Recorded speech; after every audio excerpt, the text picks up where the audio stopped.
Good evening, everyone, and welcome to our Department of Conservation workshop on hydraulic fracturing. My name is Ed Wilson. I'm the Public Affairs Director for the California Department of Conservation.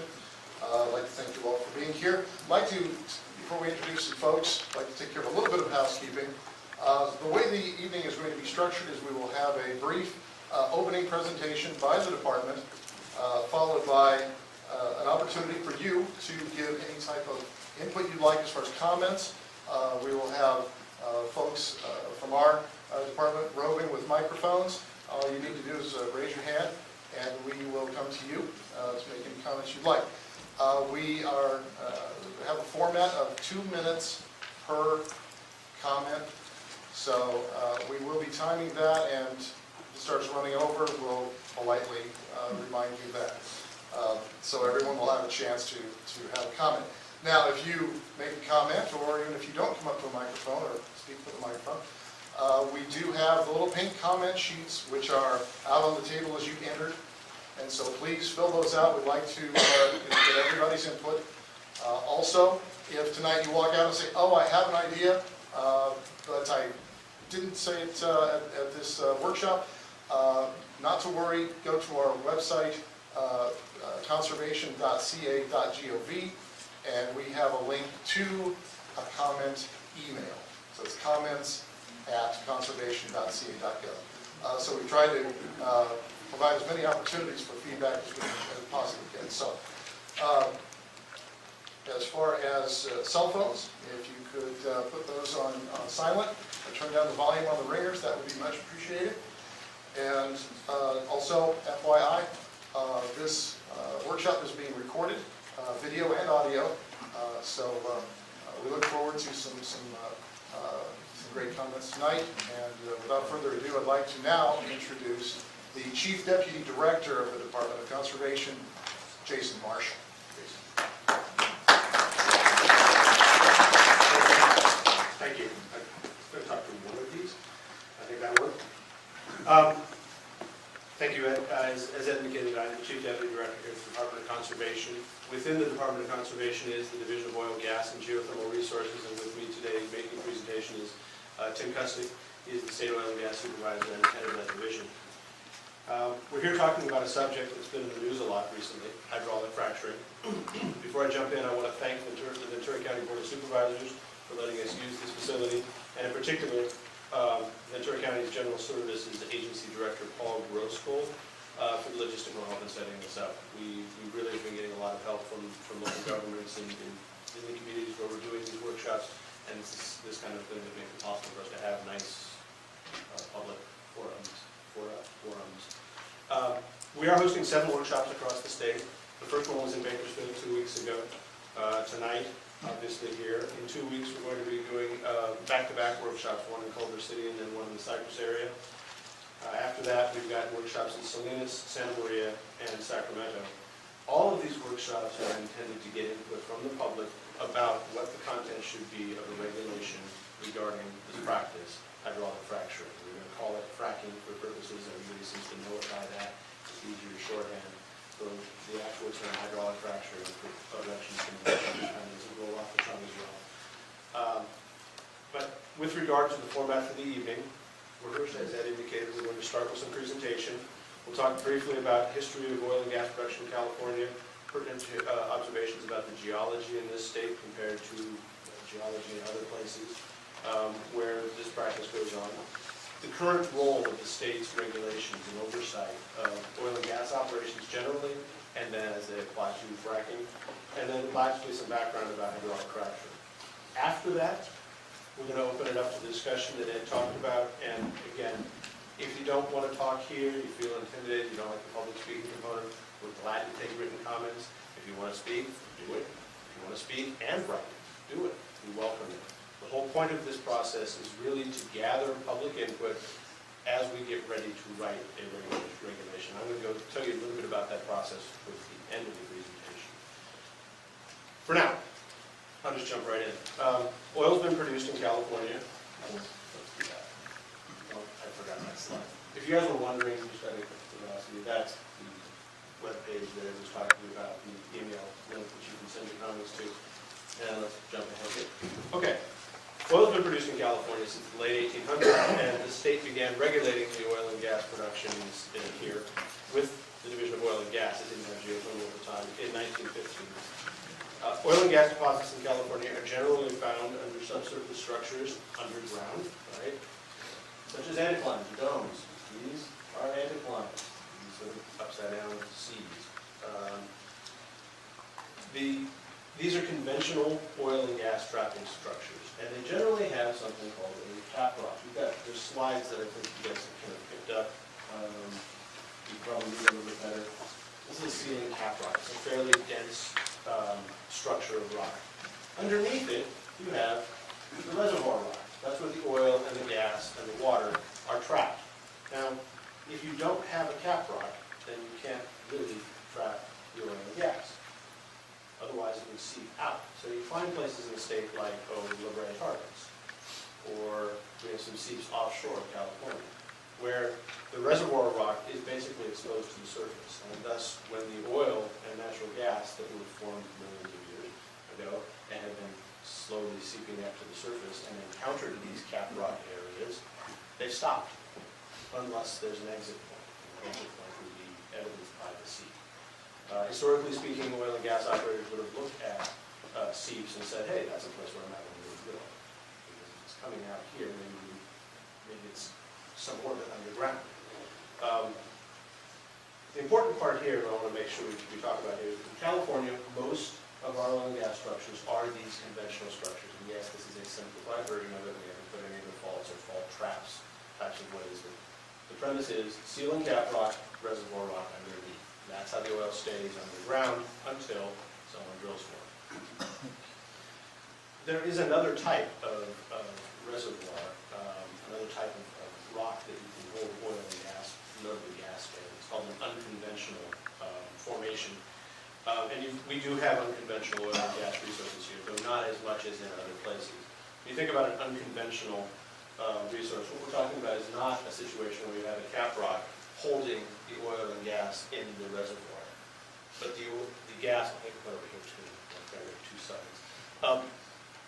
The gas, largely gas that we're talking about when we're talking about unconventional, the gas is actually trapped in the rock itself. It's not a cap over the top that's keeping it from going to the surface, but it's actually in the rock.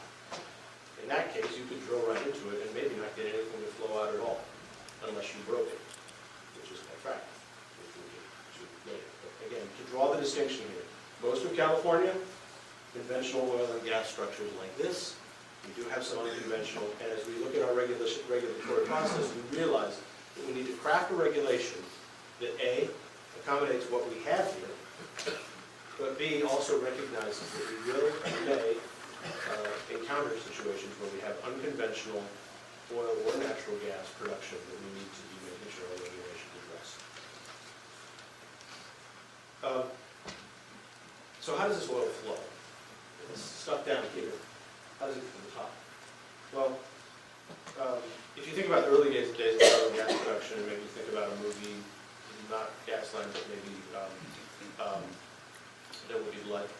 You think about gusher, guys who just flowing out of the ground. That's because you have hundreds, if not thousands of feet of rock pushing down on that reservoir. And when someone drills a well and gets into that reservoir, then it releases the pressure and it comes back up to what? Okay, we have a whole host of regulations to make sure that you don't have those geysers in the law prevention. But what we're getting at here is in California, you don't see that a lot anymore because most of the oil and gas fields that we have already been tapped. They've already had somebody pierce them. They've already been producing oil out of those fields. So the pressure is not so much that it's forcing back up with the possibility of blowout. Now, that isn't to say that it doesn't happen, but for the most part, when you're talking about oil and gas development in California, you're talking about development of mature fields that you need to lift the oil out. You need to somehow stimulate the oil to come out of the ground to get it back to the surface. So how do we do that? How's that done?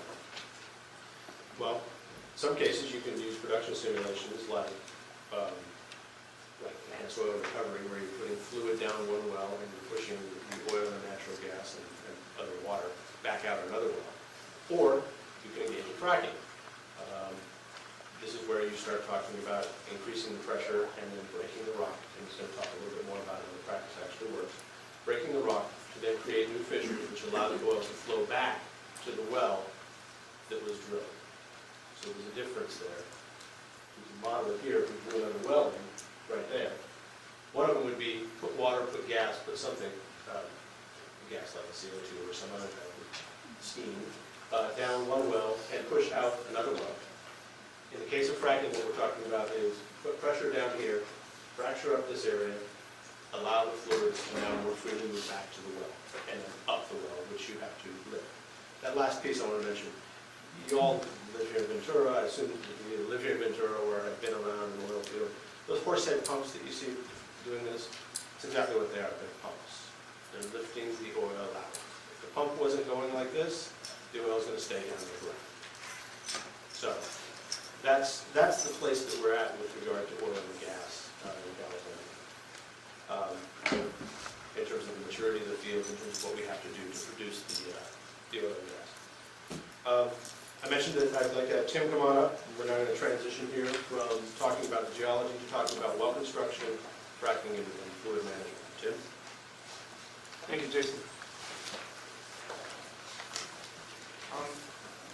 One of the purposes of Jason and I talking about the basics of well construction and geology and fracking before we kind of open it up is to kind of create a level playing field here. So everyone in the room has some basic understanding of what we're talking about here when we talk about fracking in California. I realize there's probably geologists and petroleum engineers in the audience that for this discussion may be kind of very basic, but bear with us. We're trying to generalize this, keep it simple. It's not all the cases, but we're trying to keep it simple so everyone has a general understanding. So we talk about well construction.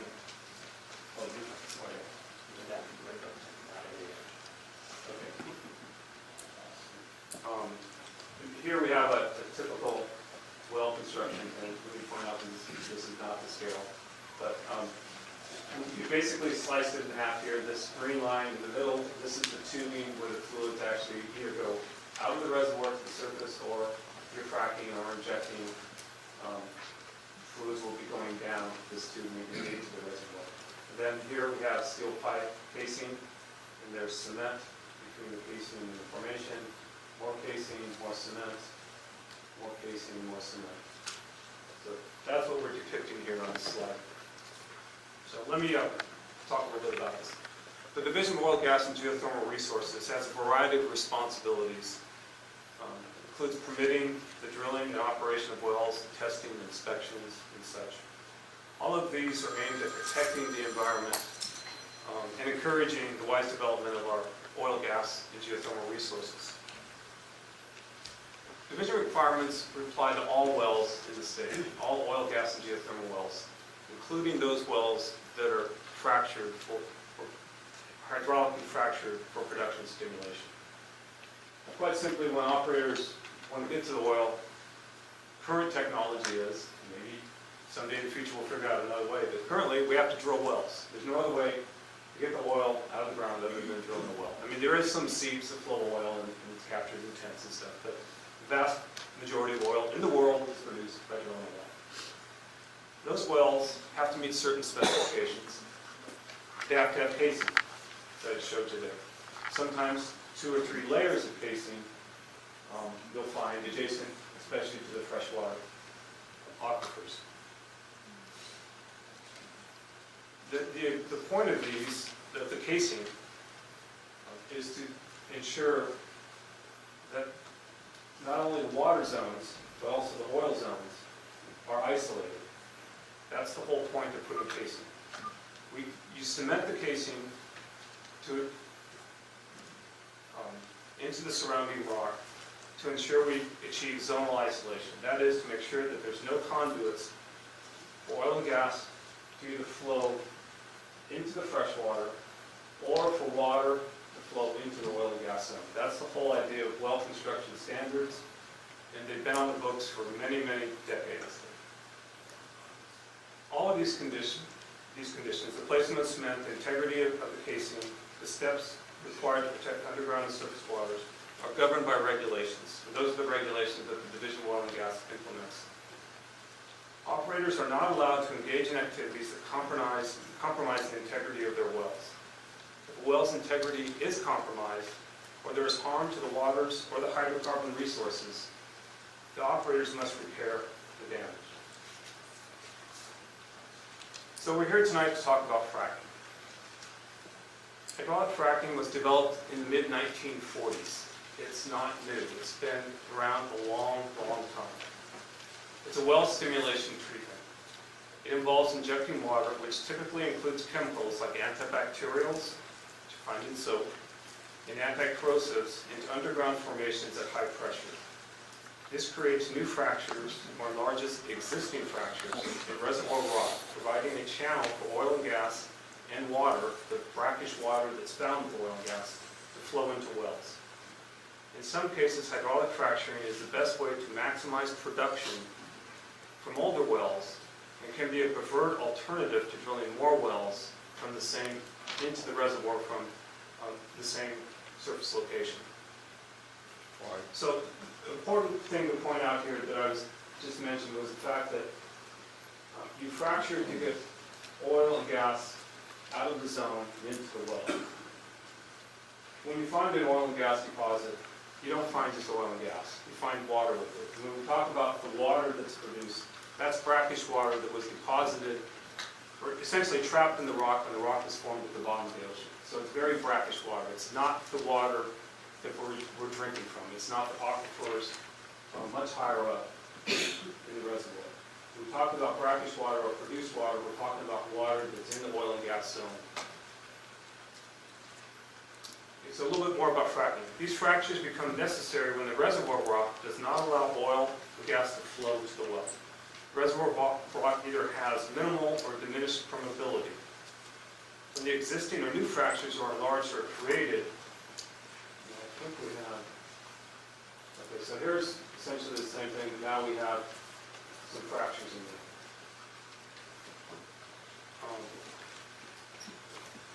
there. A proppant. So once you create the fractures, you basically put a proppant in the fluid that you frack with. And that proppant prevents the fractures from closing. This type of hydraulic fracturing occurs at pressures above the point which the reservoir rock will break. So you're essentially fracturing this reservoir rock, but you're doing it at a pressure below the cap rock will break. And not only that, you're very selectively fracturing through these perforations with this packer that isolates the rest of the wellbore from pressure. So you're selectively fracking just the reservoir rock. This practice not only complies with division regulations to protect groundwater and public health and safety, but it's also a common sense practice for the oil producer. No producer wants to fracture the cap rock. If you look at the slide here, this one, if you fracture the cap rock, you risk the chance of losing the oil and gas out of the reservoir and through the cap rock. So it's just basically common sense. Operators simply have no desire to frack the cap rock. They frack the reservoir rock. Most of the concerns we've heard have to do with the potential for fluid used in hydraulic fracturing to mix with underground sources of drinking water. In addition to understanding the integrity of wells, which allow fluids in and out of the oil and gas reservoirs, it's important to note the distance between groundwater and most of the oil and gas deposits. Groundwater aquifers tend to be relatively shallow.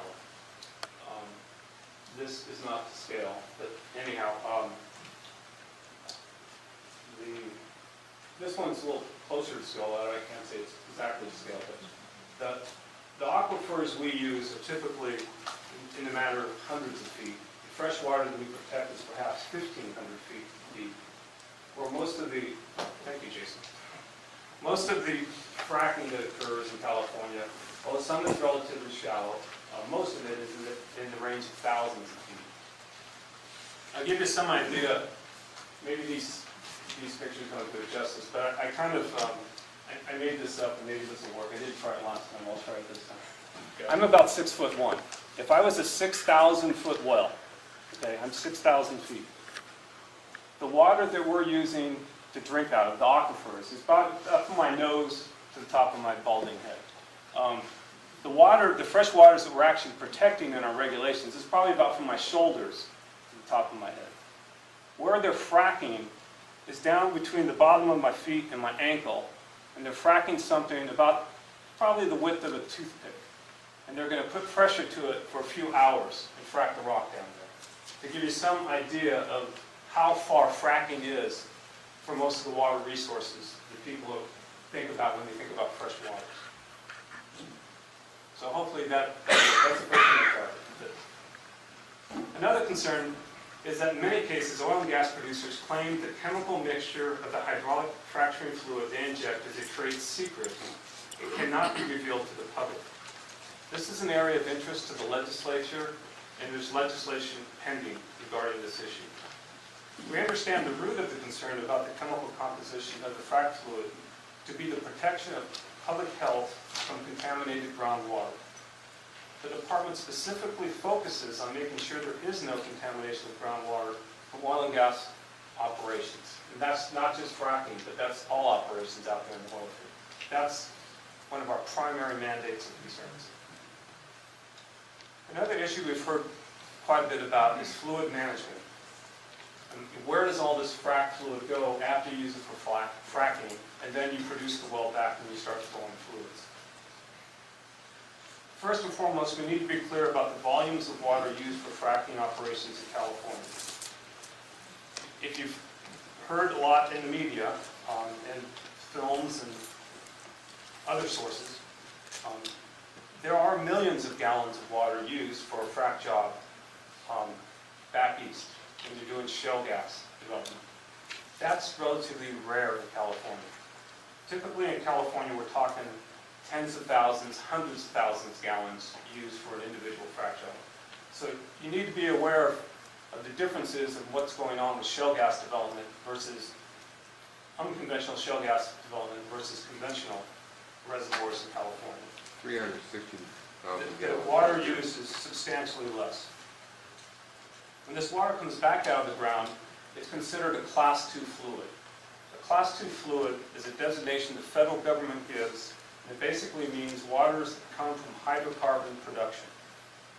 In California, we produced, last year, or maybe the year before, but anyhow, we produced about 197 million barrels of oil from onshore and offshore reservoirs. But with that oil came up 2.9 billion barrels of water. You heard that right. For every barrel of oil we bring up 15 barrels of water. So water is nothing new coming out of oil and gas wells. We've been dealing with that, the industry's been dealing with it for many, many, many decades. All of that water must be either treated, which is very rare. It's usually injected back into disposal wells. That's more common than being treated. But the most common use for that water is it's put back in enhanced oil recovery, meaning the water is used in injection wells to push more oil towards producing wells. This is a totally separate and distinct operation from fracking. It's not fracking. It's enhanced oil recovery, water flood, steam flood. So when we talk about post-fracking fluid management, we're talking about the Class II regulatory scheme, which has been in place for many decades. One of our challenges with this current regulatory process is to evaluate whether the existing Class II regulatory scheme can accommodate the new capacity from hydraulic fracturing operations. So that's one of the things we have to consider in this rulemaking. So that's kind of some of the basics about what fracking is. We have some basic understanding in the room. I'm going to turn it back over to Jason now to talk more about some of the particulars of why we're here tonight. Okay. Thank you, Jim.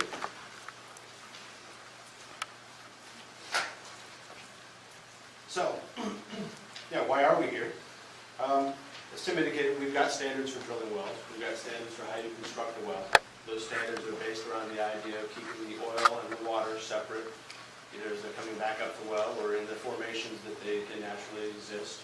And those regulations also apply to fracking. So what's missing here is public awareness. What's missing in all of this is division awareness. There is no requirement right now for oil and gas operators to tell us when they have fracked a well. And we realize that that's something that is causing concern in the public. Because you say, well, how many wells are fracked? And we don't have that, we did not have that answer handy. You couldn't search a database of wells that's maintained by the Division of Oil and Gas and say, yeah, 675 of them got fracked last year. The answer is actually kind of close to that, but we know that only because we've asked the industry to tell us how many we did last year. We need to move in a direction where we've got better reporting, and that's one of the principal things that we're looking at with this regulation. Make sure that we've got better information about this. Recently, the division asked the state's oil and gas producers to voluntarily report hydraulic fracturing operations on the National Frac Focus website. It's jointly run by the Interstate Oil and Gas Compact Commission, which is the governors of all the states that have oil and gas operations, and the Groundwater Protection Council. If you look out there right now on Frac Focus, if you look out on Frac Focus right now, jump out there by all means. You will find all sorts of information about the number of wells that have been reported as fracked. This is the voluntary reporting. And you'll find out how much water they actually use. Now, you're going to find those volumes, and I believe they're reported in gallons. And you will find that those numbers in gallons are, there's about 3 of them that have reported more than 1 million gallons. The rest of them are reporting in the 200,000 to 300,000 gallon range. If you want to do the conversion in your head to gallons to barrels, so that you can actually compare to how many of those 2.9 billion barrels of water that were already produced from regular oil and gas production operations. Divide gallons by 44, it's about 44 gallons per barrel, and you can start to see what we're looking at in terms of needing to make sure that our system about managing fast food fluids is adequate. But a number of factors bring us back to this conclusion that we've got to have a more specific approach to regulation, and that's why we're having these workshops and looking at some input. First, we understand the public concern about fracking, whether it's in urban or rural fields. We've got a full house here. We've got people standing on the subject of relatively, until recently, the relatively arcane subject of fracking and oil and gas wells. This is obviously a concern to the public. We're recognizing that, responding to that. That's why we're here, to hear your input on this. But it's a concern that to us seems to arise from the absence of good information about the when, the where, and the how this is going on. And so that's the kind of thing that we think as we develop the regulatory process that comes up with these kinds of reporting and adherence to standards by the operators, that we can get better comfort that the environment is being protected, public health and safety are being protected, the resources are being protected, and that is one of the driving reasons, principal reasons why we are here. Secondly, look, we understand that in this kind of environment, the people who are doing this activity need to have a clear set of rules. There's a lot of expectations about this, and so we need to be able to identify what are the rules that you got to play by, the rules of the road. And so we're providing that with this regulatory process, providing that rules of the road so that the industry can know what they have to do. And then lastly, look, the administration and the California legislature have been very clear and committed to the need for regulation specific to hydraulic fracturing. We are considering requirements in the following areas. We'll click over this slide here. Oh, I'm sorry, that's a sample frac focus report, and you can't read it. I realize that, but there should be a sample of it in handouts. Yeah, there we go. There's a sample of that. That's the kind of thing you can find on frac focus. So, here's some of the areas that we are looking at, broad themes that we're looking at in terms of these regulations. One, we got to have a definition of term. We got to be clear what we mean by fracking. Okay. 2, we have well construction details, like which well. Was the well constructed consistent with the standards? Where is the well? Were there integrity tests conducted before and after the fracture to make sure that it wasn't broken? Fracturing details, like fluid management, fluid content, the depth of the fracture. Information about the modeling of fracturing jobs. It's one of the things that happens. The operators actually model how far do they think the fracture is going to go. Well, what's that model look like? And reporting requirements. I can't emphasize that this isn't enough. This is about hearing your ideas. I'm going to shut up in a second. But I want to give you an idea of the kinds of things that we've already heard in the first workshop that we're already thinking about incorporating. This is a snapshot of it. We heard comments about, look, is there groundwater present or not in an area around the well? And should you consider, use the vision, consider having different standards if there isn't a groundwater issue? Reasonable question. This reporting that you're requiring on frac boat is voluntary. Should you make it mandatory? It's a thought? Yep. Does fracking cause earthquakes? Are the existing cementing requirements, this one was interesting, are the existing cementing requirements for well completions sufficient? Are the cementing standards that we have, will they actually hold these pressures? These are all things that we're looking into, and more, because we've only had one workshop, and this is two, so that's 7 total. A brief word, really promise, about what this moving forward looks like. I mentioned that we've got a process moving along here. We're in the very, very beginning steps. We're gathering public input about what ought to be in these regulations. After that, while we're doing that, we're also gathering other information and conducting a thorough and independent study. This is going to be a regulatory process that builds on evidence. So we're looking for evidence of what is the risk, what is the hazard, what are the exposures that we've got here. When we finish getting this information, both from the public input and from this study, we're going to be drafting regulations. We don't have anything. We're not circulating around anything that looks like a strikeout and underlying version of current law versus what the way they would look. There's a reason, because we're not at that point yet. Once we get to that point, then we're going to go back and potentially recirculate those for further comment, and eventually then start an actual rulemaking process. Right now, this workshopping, we haven't actually kicked off what would be technically considered the Administrative Procedures Act's rulemaking process. We're just gathering information. When we do that and we draft regulations, we circulate them to all interested parties. So if you're an interested party, send us an email. comments@conservation.ca.gov, and you'll get a copy of those regs when we circulate them. Obviously, they're going to go out to the regulated community, to the oil and gas operators out of them, and anybody else, as I said, to express an interest in seeing what those look like. We may then conduct further workshops across the state, and again, gathering more input. When we circulate these regulations, it's for comment. When we do that under the Administrative Procedures Act, we have to respond to those comments. The point here being, this isn't the first time you're going to get to go to this road again. Comment now, give us some input before we start drafting, comment later. When we move through all of those steps, when we respond to the comments, there's a bunch of other things we've got to do in terms of preparing economic impact statements, a litany of things that if you're really truly interested, we can go through it with the APA process. I'll hand you off to Justin, one of our lawyers, and I'll let him go through all those details with you. Then we'll actually get to the place where we actually have the rule, the regulation in place and effective. We were thinking that process was going to take a few months and that would be done sometime this year. We're actually starting to have a little bit of a realism in this, and that's probably spring 2013 at least. But that's what the moving forward looks like. More public input, more public comment on actual draft language that is developed in part from input that we get here. That concludes the formal part of this presentation. We're going to kick it on over to the Q&A. Not Q&A, I really want to call it more comments. But I want to do one thing real quick. I want to introduce Director Mark Neckedum is here. He's the director of our department. Also Deputy Director Tom Gibbs, Legislative Manager Melanie Perone is in back, as well as Staff Counsel Justin Clare. So with that, thank you for coming, and again, we look forward to a robust round of comments. Ed?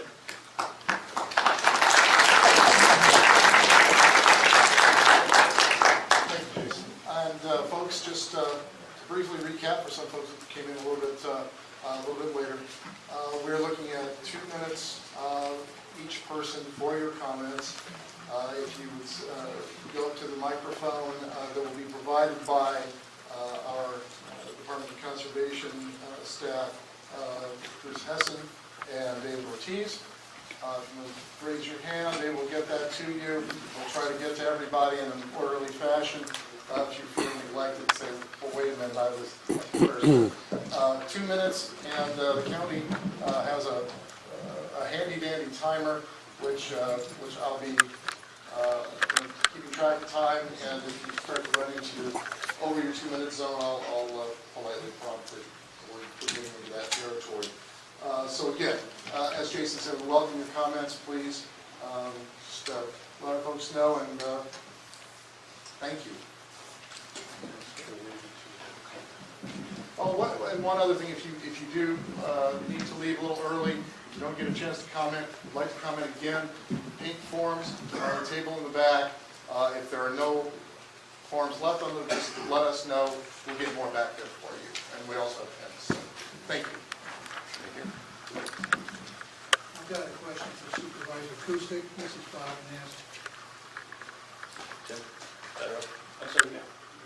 Bob Nast, N-A-S-T. I've already emailed you, sir. But anyway, I've got 5 questions, so I'll just reel them off real quick. We all understand that laws need enforcers. How many inspectors does Dogger have? How many do you need? How often are wells inspected?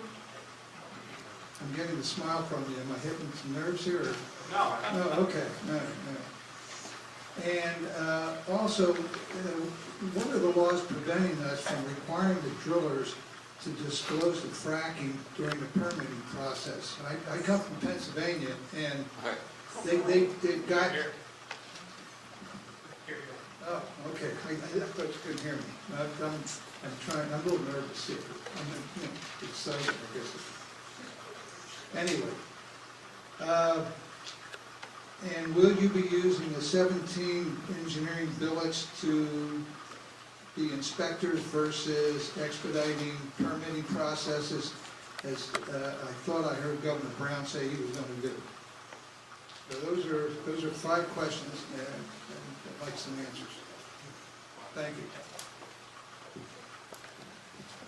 We'll go ahead and we'll get, as you said, you submitted those questions to Tim, and we can get you a short form answer on them. But I do want to encourage that this is about getting comments on the hydraulic fracturing regulations.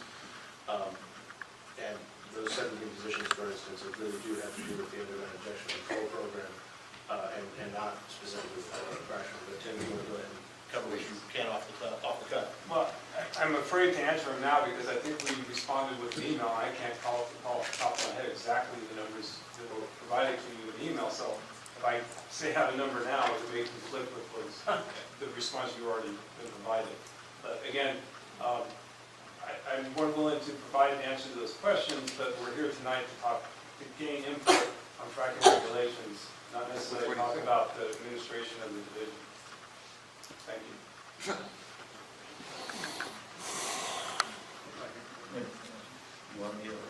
Yeah, we'd like to hear those answers. We Dr. Tom Williams, Sierra Club, California, and Angeles chapter.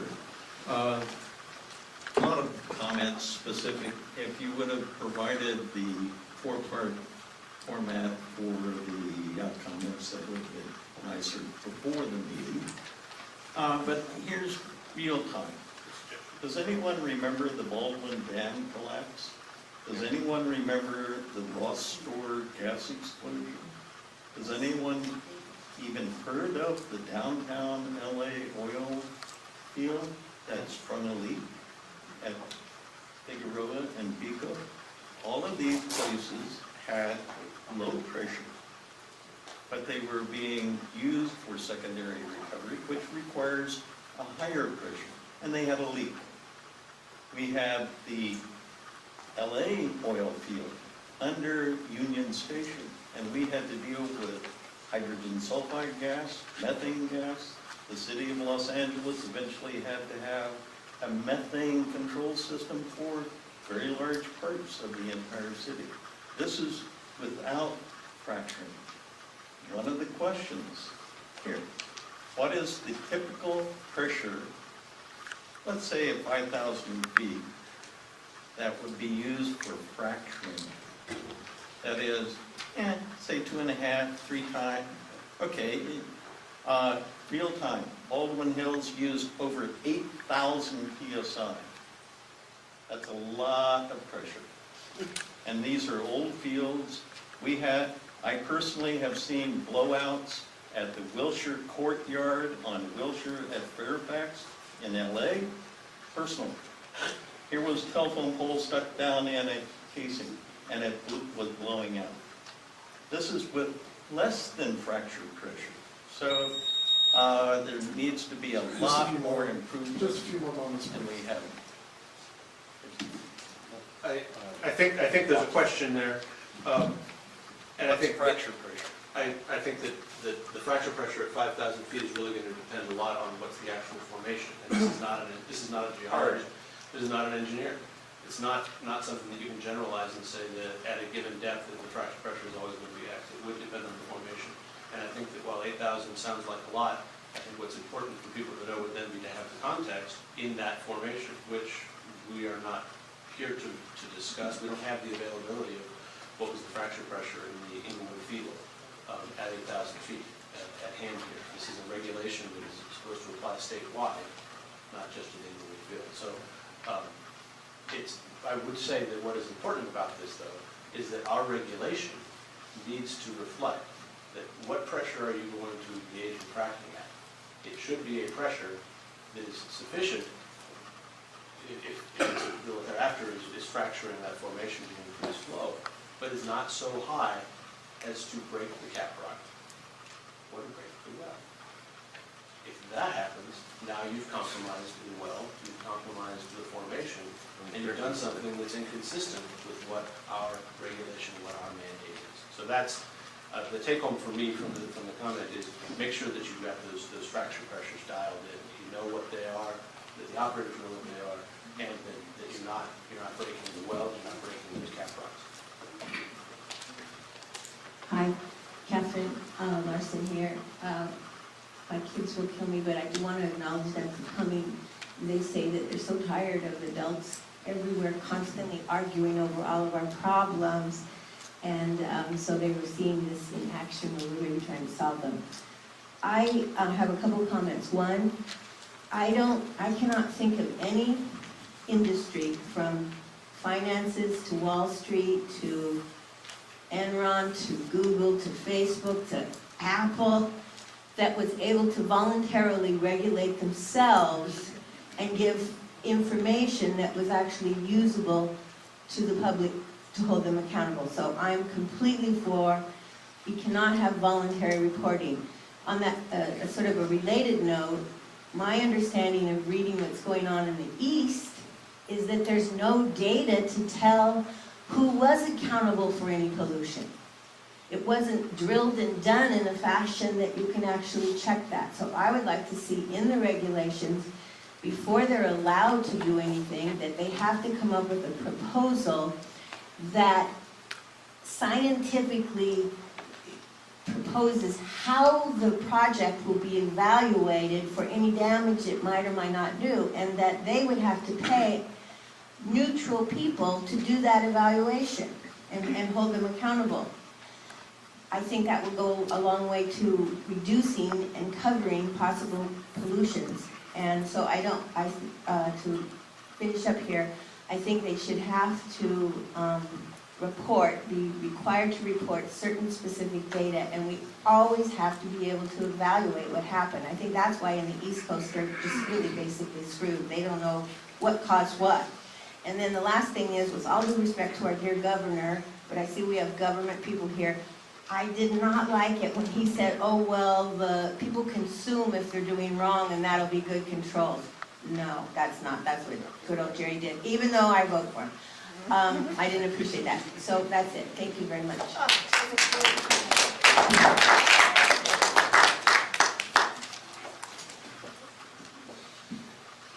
I first want to apologize because I have prepared comments and I just want to make sure I didn't miss anything. So my name is Claudencia Ramirez. I'm a citizen of Ventura County. I'm present tonight because I drink water drawn from our local groundwater supply. I eat the food grown with the same water, food that sprouts from Ventura County soil, food I feed my children. I exhale this air. I rely on the regulations and decisions of government to protect our public good of air, land, and water, yet Fracking is exempted from regulations under the U.S. Safe Drinking Water Act, and equally distressing, fracking companies have withheld the names of chemicals veiled under the word proprietary and trade secrets, causing President Barack Obama in his 2012 State of the Union address to call for fracking companies to disclose the chemicals they use, which are more than antibacterial soap. Fracking occurs with little oversight and regulation in California and around the country. Ventura County wastewater treatment facilities are not equipped to treat radioactive materials, and that would be a question that I would have. And other contaminants commonly used in fracking, and of course those are the ones that we know about. This means that these contaminants will run freely into streams, rivers, oceans, fields that grow our food and our glasses of water. It is my deep hope that through this discourse, our elected officials here in Ventura County would ban fracking in this area. And it would also be my sincere hope that our governor would hear our message and would ban fracking in the state of California, as did Vermont. And then I want to just send my last message, and maybe if others in this room agree with me, they could applaud with me. Let's send a loud message that we in Ventura County will not be fracked.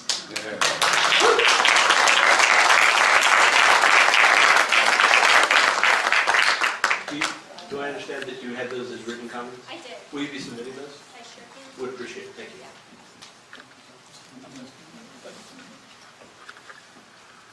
All it takes of oil. Anyway, my name is Jim Hine, and I live here in Ventura, and I'm also representing the Sierra Club. And I'm not a very smart guy, busting open parts of our planet here, injecting it with chemicals that we can't even pronounce or even know about, into water systems that are used by residences and businesses and areas where we recreate. It's sort of kind of incomprehensible. And I know everything to do with oil is about profits for oil operation corporations. And California has always been a leader in protecting our environment. We're number one in coastal protection, largest state with open space, national and state parkland protection, integrated endangered species program. I would urge the Department of Conservation, I like the word conservation, as in conservation of our natural resources. I would urge the Department of Conservation to consider a very simple rule and regulation for fracking in the state of California. It's really easy, it's 3 simple words: no fracking, period.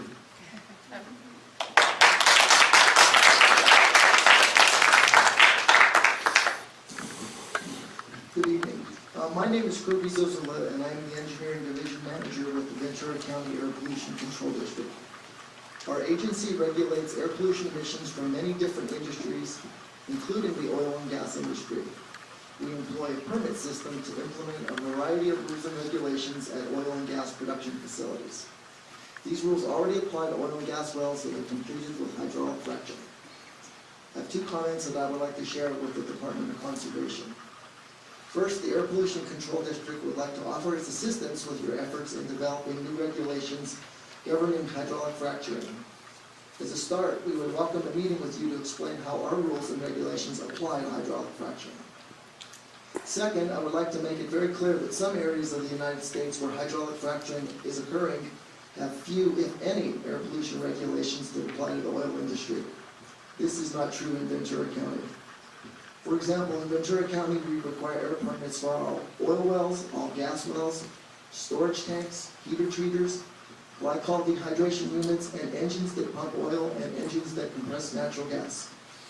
Our rules and regulations prohibit the uncontrolled venting of natural gas, require vapor recovery systems on storage tanks, oil loading racks, and glycol dehydration units, and we also require operator inspection, maintenance, and repair programs to minimize the fugitive leaks of oil and gas from valves, flanges, and fittings. The APCD is also charged with implementing EPA rules that also apply to the oil and gas industry. I would like to highlight a new rule that was just adopted by EPA a little month ago on April 17th.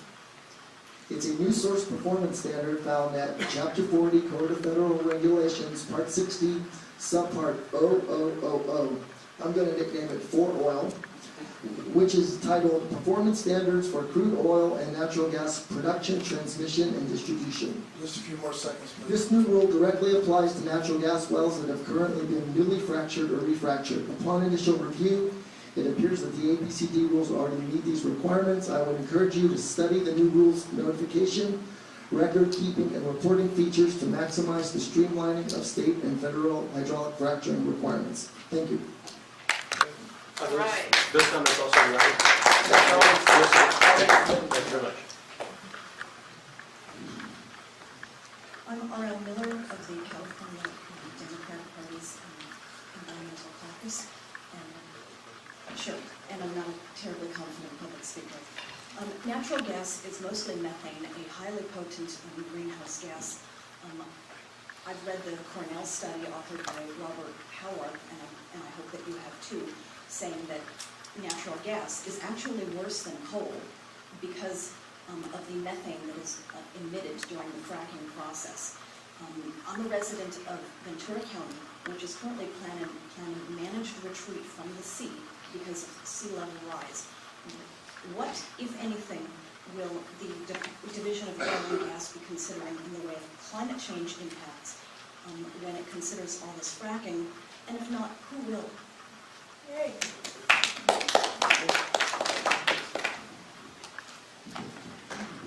My name is Luban Gano, and I'm a resident of Oxnard and have been very active in various issues that involve water and gas and oil. And I want to say that hearing your presentation, sir, I have heard that same presentation year after year after year. I'm 83 years old, and for example, the Grace platform. I went to the beach today because I was getting ready for this meeting, and I had to throw my tennis shoes away because it was filled with oil that came from the various platforms that we have. We have had a lot of the presentations that you have made that we're protected and all. And the truth of the matter is that you come with regulations and you develop recommendations and all. And I want to say that the one recommendation that I would have is that you adopt the regulations that are implemented for the use of our cars. Before cars are sold in the United States, they have to go through testing and testing and testing to protect life and to protect safety of others. And we still have accidents, even though we make Honda, Chevys and all of that go through testing and testing and testing, and all of us go through providing recommendations. And a car is not sold in the United States unless it meets standards. And I think that you could do no less than that until California has assurance that oil and gas is drilled safely, no fracking, absolutely no fracking. And in Ventura County, we have elected officials that we have worked for 10 years to protect ourselves from pollution and from oil drilling, etc. And I want to tell you that the reason why you have a full room here is because we have elected officials that have listened to us. And I'll tell you, you are not going to frack in Ventura County.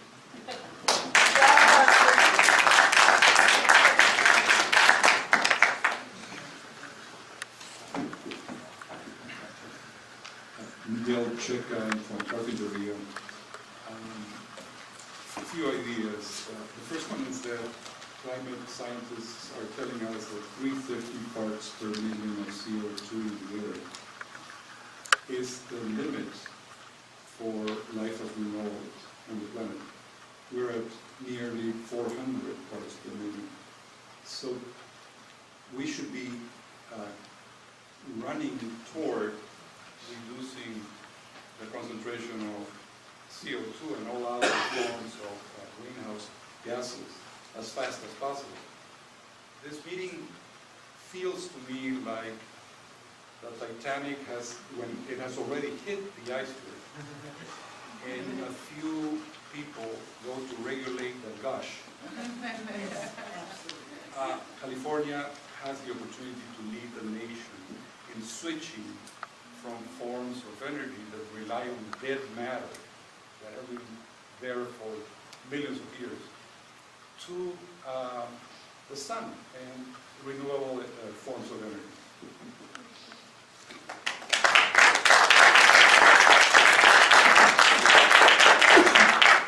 Before we go too much farther in the public comment, probably I should define some of the limitations of what the Division of Oil and Gas can do. Okay, you can bring And fracking. To be clear, what the Division of Oil and Gas cannot do is stop the manufacture of cars, stop the production of oil and gas, change the wholesale economy as we know it that has been built in large part on oil. What we are talking about today, and what we're seeking, is public comment about regulations governing a very specific production stimulation practice called fracking. I will address the comment just sort of thrown out there. A number of you have said, let's ban fracking. Some comments on that. If fracking cannot be regulated safely, then that actually starts rising to the question of something that we could discuss. But fracking is a demonstrated production practice that's been going on since the 40s. And our regulation that we're talking about is making sure that it is done safely. A ban starts talking about having evidence of harm that hasn't been presented yet, but that if we find it, then we would certainly consider talking about that. And I would welcome anybody who has that evidence, the evidence of the harm, to please provide it to us, because that's the kind of thing that we are looking for as we go through this independent study process, is to give us the evidence. I would state very emphatically that the plural of anecdote is not evidence. And I would ask that if there is information, please give it to us, because we need it in this process. Raycon. Frack well, and oil all over I the don't know place. what you mean by that, sir, when you start holding the picture. Well, I- Provide it to us, please. Oh, yes. Hi, good evening, Jeanette Sanchez, District Director for Assemblymember Doss Williams, and I'll be submitting the statement. I just wanted to read some points from his letter. As a legislator who represents the district where unpermitted and unannounced hydraulic fracturing has already taken place, I am extremely concerned about the lack of regulatory framework around this issue in California. I want to ensure that the state rulemaking and our legislation on the topic of hydraulic fracturing will only serve to enhance and strengthen local ordinances on the topic and not to preempt them. I further request that the administration place a moratorium on further hydraulic fracturing in the state of California until an environmental impact report has been conducted so that this technology can be thoroughly vetted in a public process. If it is deemed that hydraulic fracturing can safely take place under comprehensive regulations, I believe that disclosures must be included, such as types of chemicals used, sources and amounts of water used, procedures and locations for disposal of chemicals, water, and any byproducts from the process, as well as any landowners and residents in the surrounding areas of hydraulic fracturing site must also be notified well ahead of any operations. And I'll be submitting this. Thanks.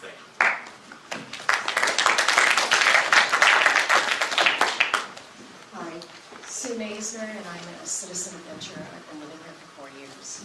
I came here tonight not thinking that I would speak, just to observe. And I was moved when I heard the presentation and wanted to respond to your request for what we think should be going on here. First of all, in the presentation, I thought that there was a lot of discussion of the technicalities and not dealing with the environmental, health, and economic impacts of this technology.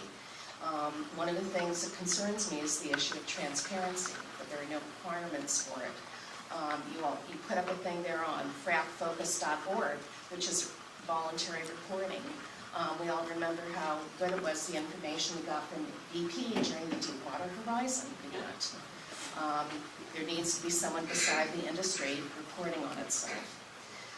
The other issues are health risk assessments. We need to do those. Cancer can happen with environmental products like this, processes. There needs to be an environmental assessment dealing with water, air, geographic issues, including an earthquake assessment, because California is rife with earthquakes, faults here. There needs to be economic impacts too. Public resources in terms of the water costs for doing this, water cleanup, public health costs. These are things which are often not borne by the companies, but are passed on to us taxpayers.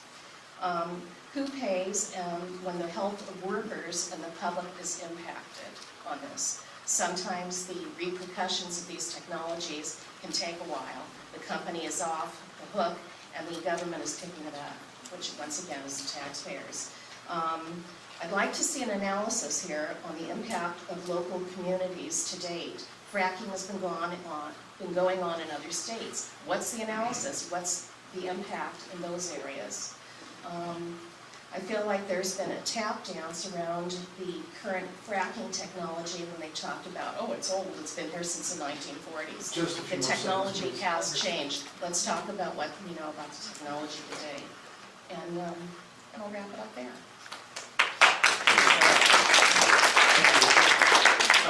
I know you said you didn't come prepared to speak. We didn't have it recorded, but you also appear to be reading. If you want to give us those, it would be easier for us to transcribe it. Chicken struggles. Never mind that. And one of the things that you said made me think that perhaps the presentation part, the connection we didn't make in the presentation here. And I want to be clear that we do make that connection. The reason that we spent time talking about well construction standards here is to explain how it is that the standards that exist, again, we've gotten comment about, well, are they adequate standards, but the standards that exist are intended to isolate the fluids, the hydrocarbons, from the water. And that includes anything that you put into that hydrocarbon zone when you frack. So when we talk about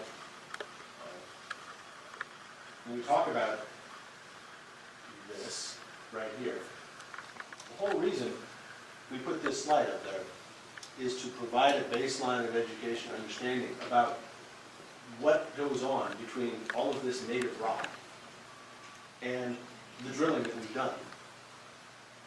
So that we want to make sure you understand at the beginning that it's not as if there is nothing going on with regard to fracking. That these well construction standards that we have are intended to prevent exactly the kinds of things that people are afraid of.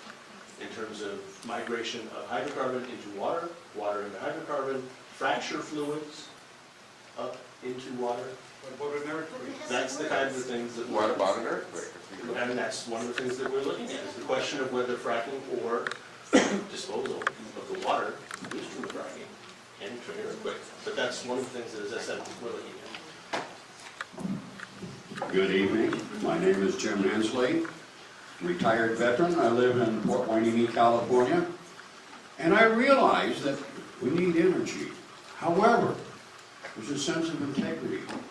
Locally here in Oxnard, we've been shafted time and time again by companies like Calico, who put a plant, a smeltering plant out at Ormond Beach, and we have a 60-foot hill that's got over 700,000 tons of slag that can't be done away with. We hear about Enron collapsing the state practically for their energy back in 2000. That had a good deal. They gave out millions of dollars to sell the program, okay? The Gulf of Mexico, they were all okay. However, needing energy, we get shafted a lot of times. In Vietnam, they told the soldiers, don't worry about Agent Orange. And then, it took 20 years for the VA to start paying those guys who still live. They were hoping they were going to die, so they didn't have to pay. Oh, it's great cancer, I have it. Yeah. So consequently, we need a sense of integrity. Oil company executives make millions of dollars, and there are politicians who make money by changing these rules. We don't want a lot of stuff here in Oxnard. We're a poor community. We've been taken advantage of time and time again. But my gosh, we need something done. We don't need any more LNGs. We don't need any more Halicos or Enrons. Thanks so much for listening. My name's Lucas. I live in Ojai. We have great oranges there. I like my oranges. I want them to be clean. I don't want them to have fracking fluids in the oranges. I woke up this morning and I counted how many earths I had. I only have one. I only have one earth, and I have to share it with him and with her and with him. And we only have so many natural resources in this earth. And you're fracking them. You're trying to get every last little drop of natural gas and oil out of the ground. You can't do it anymore. You can't do it in Ventura County. You can't do it in California. You need to stop fracking. I know you're going to speak. You're going to interrupt me, so go ahead. Democracy is broken, and science is broken. If the scientists are getting paid by the corporations to do the studies to determine whether or not the corporations have safe practices, the scientists have been bribed and are not practicing science. They're practicing bribery. Anyone that also feels that the system is broken, please join us for a General Assembly tomorrow night at 6 o'clock at the park across the street from the post office in Ventura, downtown. Thanks. I couldn't emphasize more that we don't want fracking fluid with the oranges either. Keep it out of California.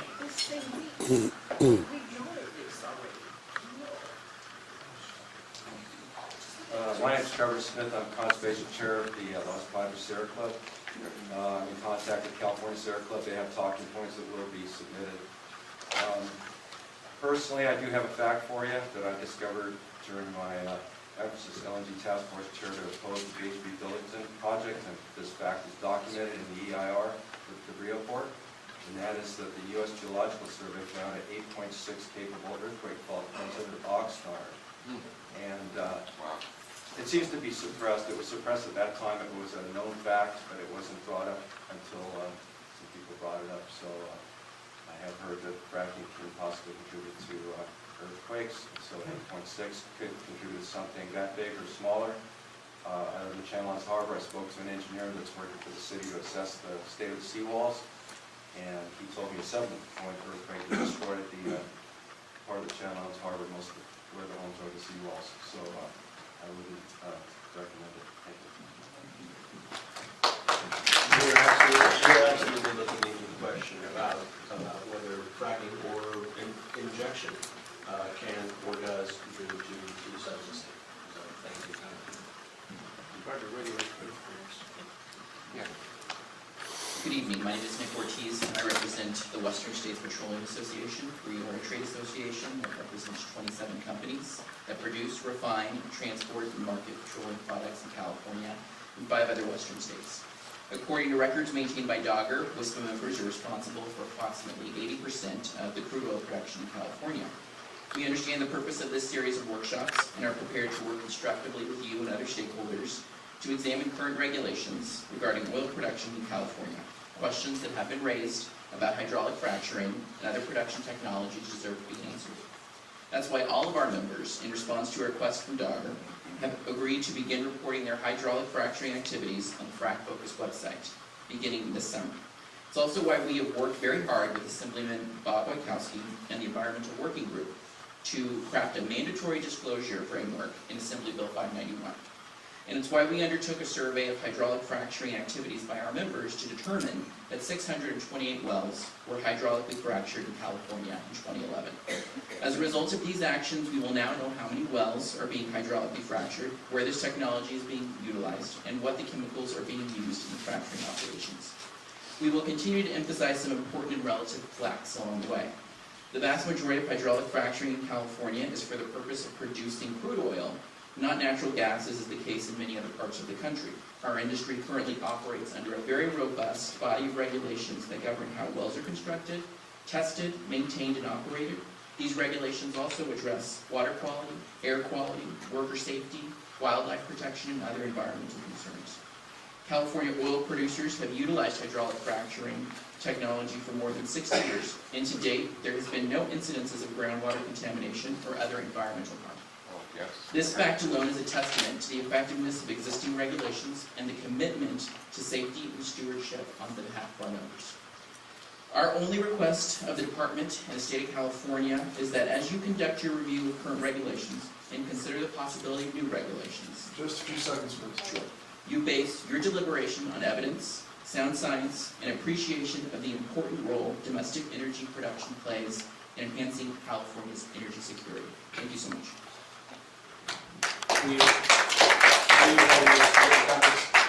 Those are written comments. Yes. Okay.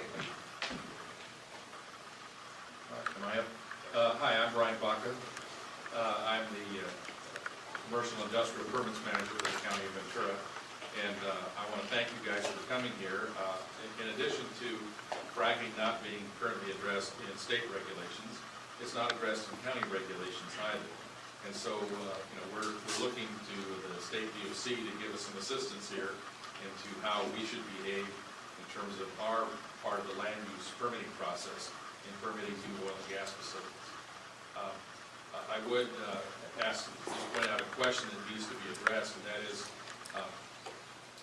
under what circumstances would the permit that I assume would be part of the regulations to authorize fracking would be a discretionary permit subject to CEQA, and when would it be a ministerial permit merely subject to meeting a certain set of existing standards? And that's a big question that is constantly asked. When we permit things that are on a ministerial basis, why was there no environmental review? So that's a key issue for you guys to address in the regulations. And other than that, good to see you guys finally at my house.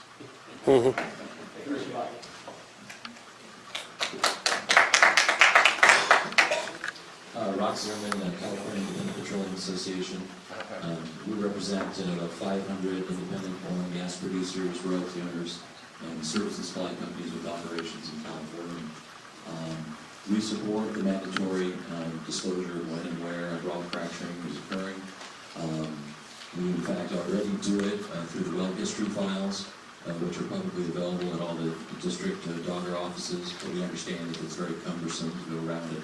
Look at all those files. They should be transparent and on the internet for the public to see. We think that would give the public more confidence and have a better conversation about any environmental harm that's alleged from it. So we support that.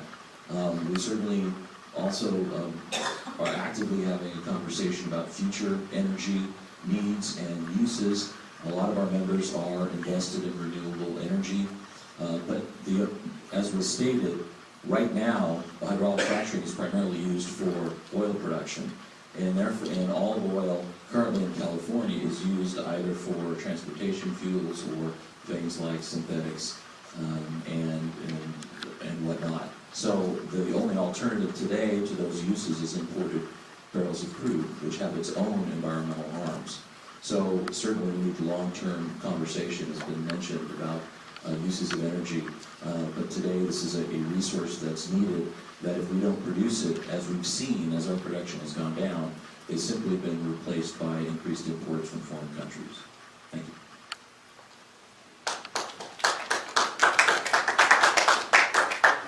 My name is Delton Johnson from Santa Paula, and I'd like to associate myself with what Dawson Williams representative said, this gentleman whose name I don't know. I thought Jim.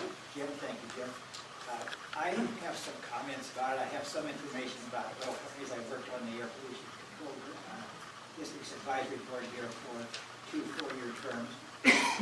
And I found a lot of oil company people who actually were concerned. The people who work for the engineers often are. But they have an interest in this, folks, and it's not the public interest. So it's their interest, and that doesn't mean we shouldn't allow them. We need oil and gas, and let's work together. But we desperately need to have, okay, for you guys, you need a lay advisory committee, and no, I'm not looking for a job. You need a lay advisory committee that is an ongoing thing for a long time, and people can be informed. And I wouldn't want to serve on it, but I would tell you organizations like the Sierra Club ought to be nominating people, and they ought not to be nominated by the oil companies who dominate our Air Pollution Control Advisory Board when I was on it. I don't know what it is now. Anyway, that's what I had in mind. I think let's use some common sense. I hear a lot of good sense here. I know people are honestly concerned. I'm concerned also. And when I hear someone back here said there have been no environmental damage, I believe, from this. This is false, folks. It's false. I don't want to disagree with you, but you're wrong. And that's all.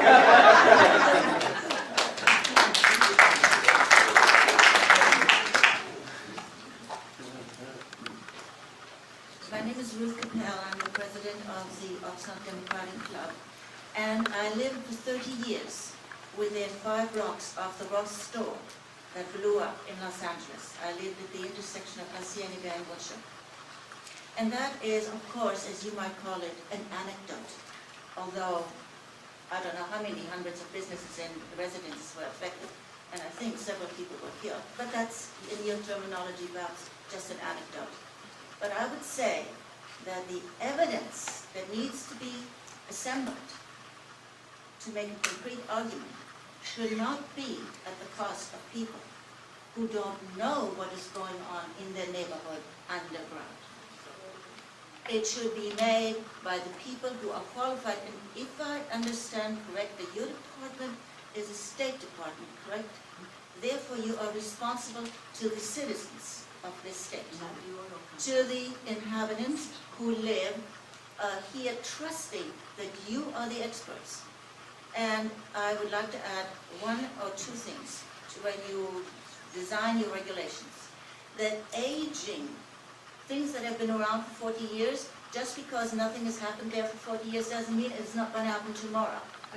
And that earthquake safety is going to be taken into very serious consideration because they may be in effect. I think somebody else already said that. And the other is that the compensation for such accidents do not fall, these compensations do not fall to the citizens who are affected, but to the oil companies who bring that about. And if you want to see an example of how this situation is handled, look at the BP Gulf situation.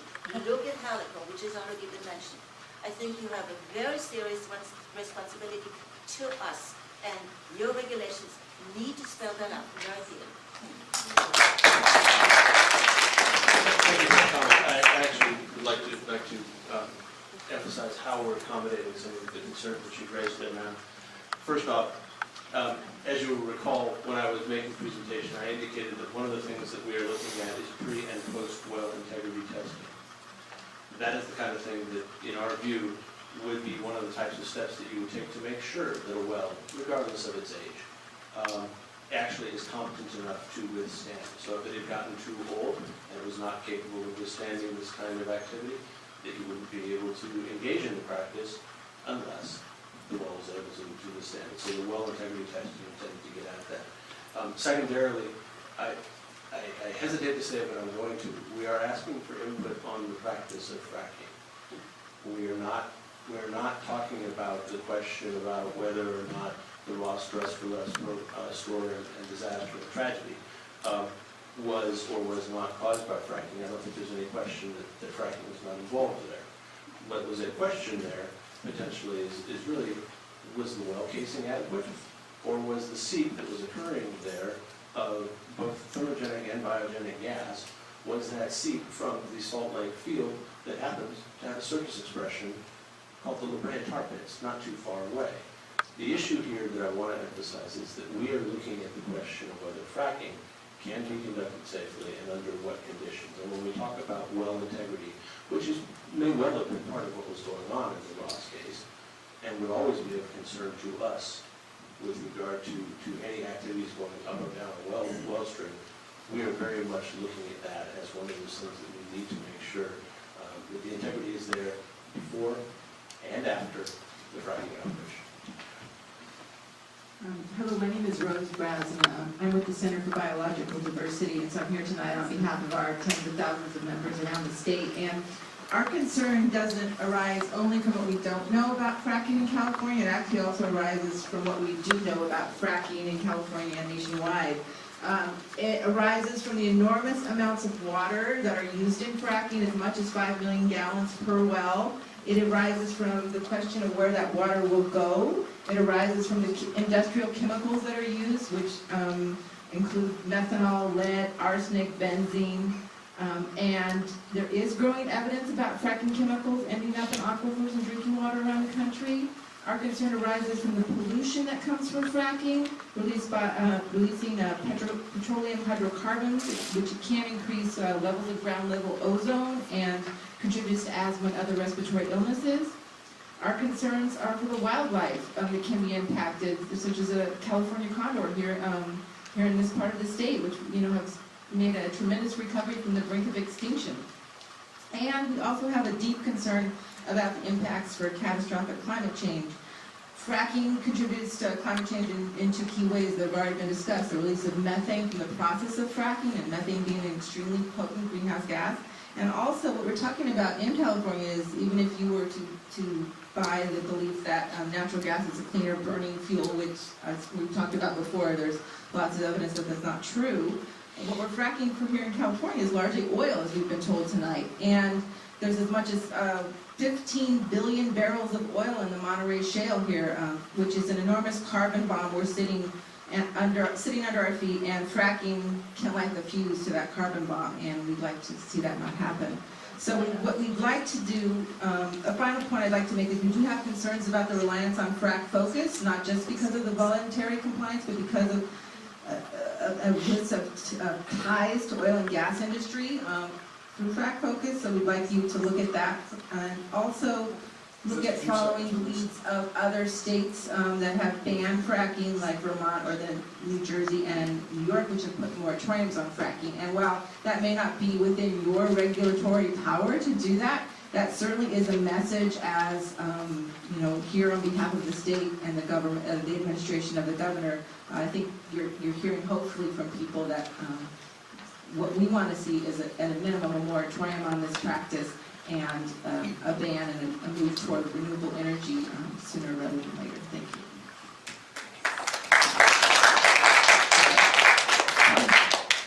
My name is Dick Weinberg, and I'm from Carpinteria. And I don't have any prepared notes, but as I sat here listening to the people tonight, I think there's some things you should take home with you. One is, you said that they've been fracking for 47 years around the country. This isn't something new.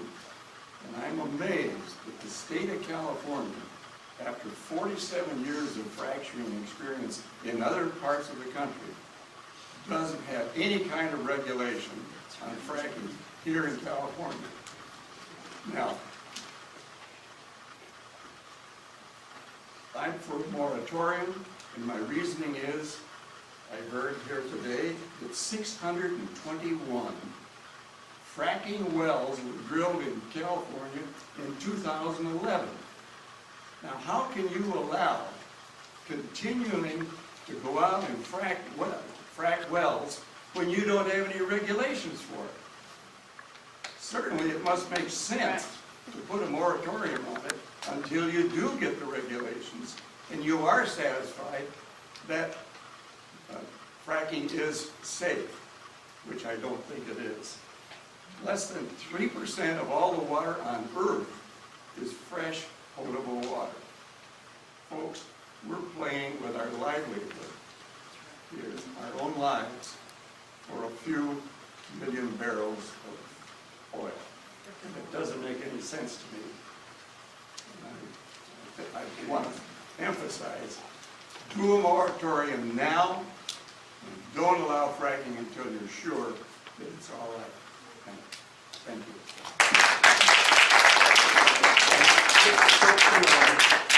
Tim and I had a sidebar here a second ago, and I don't want to take any more time responding to comments, unless I really feel like we need to make sure that the record is straight for everybody in this room. It is a misnomer to say that there is no regulation of fracking in California. That's what you said. No, sir. What I said is there's no regulation of the reporting. All of those well designs, that's the regulation. That is the regulation. And making sure that the wells aren't leaking is part of the regulatory structure. And making sure that we have reporting of the fracking so that we know where did it happen and can we go back and make sure the well is not leaking after the fracking. That is really what we're trying to get at. So I want to make sure it's very clear to everybody in this room, this is not an unregulated activity. It is an unreported activity, and that's a key piece in a more complete regulation. And that's why we're here, to do that regulation.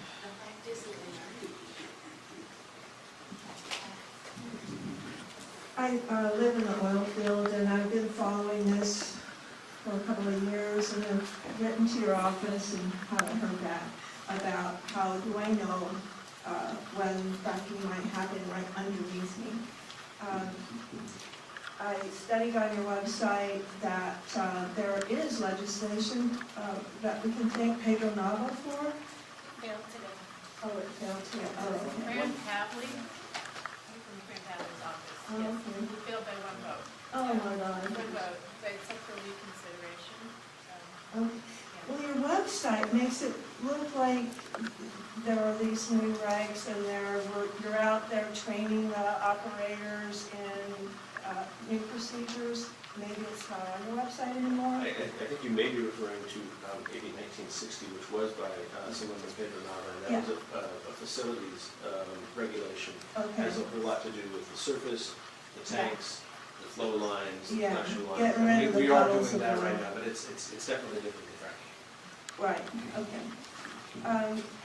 Anyway, so I wanted to understand that better, that my hugest concern is that we're in between two of the most vulnerable of the nuclear power plants in our nation that should have been already shut down. And I really want to get that you're thinking about earthquakes. Oh, yeah. All right.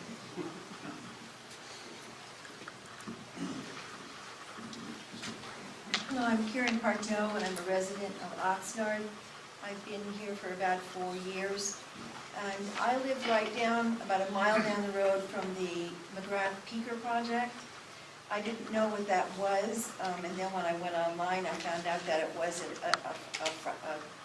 it is a natural gas line. And when I researched further, I found that, I guess that the natural gas line project that was supposed to go from Oxnard to Malibu, that was I guess denounced or shut down in 2004, now has been reestablished, and they are building a natural gas line from the McGrath Peaker project right on Harbor, right next to, between McGrath State Beach and the Edison Power Plant. And it's very obvious. It's a huge rig, and it's lit up at nighttime. And when I did future research, I found that the regulations that we were bound by were really not state of California, they were state of Texas, because that's the construction company that has the contract to do the natural gas line from Oxnard to Malibu. In the meantime, on a personal note, my water has gotten exponentially worse, to the point where I had to get a new hot water heater because of buildup. And also, when I had my water tested, it had 20 parts above the standard of chloramine, which is a byproduct of the, I guess, the way that the process is being filtered. I don't, I'm not a scientist, so I don't know about that. But there is a definite change in our water over the last 3 years since I've been here. And when I called to try and get the specs on it, I was told that I couldn't get the recent specs because they're done every January, and they weren't ready for publication yet. Just a few more seconds. So that's it. I'm done. Thank you.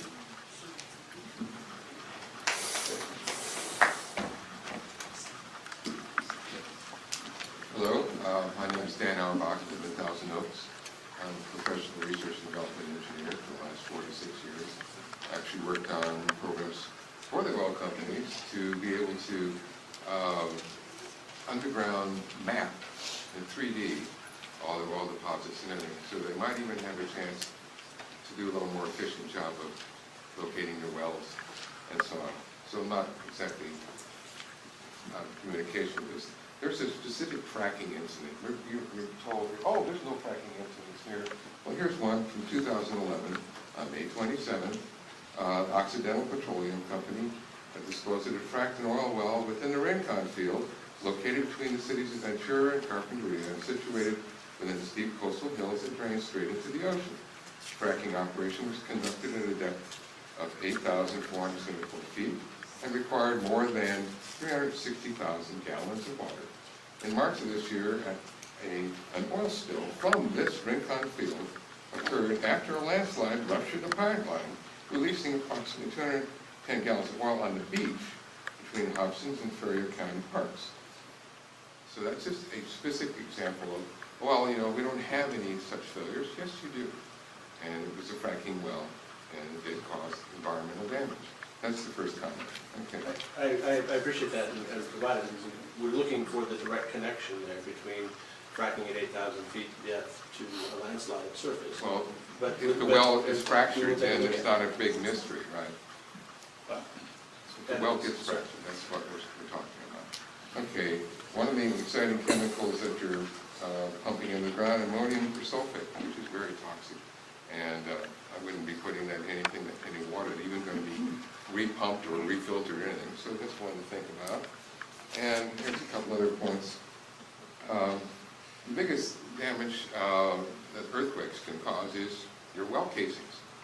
Yes, they're right there in the aquifer band, and it doesn't take much to damage. And we are in an area which has frequent earthquakes. So be thinking about that to the degree that you need to over-design.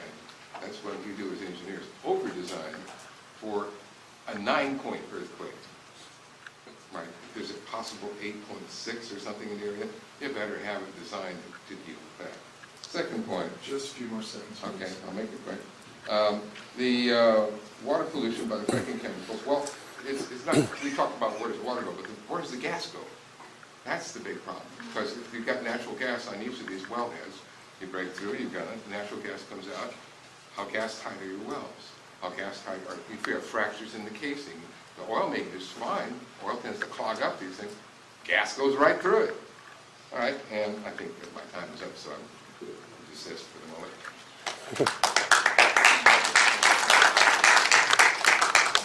Thank you. My name is Suzette Brown. I'm a Ventura resident.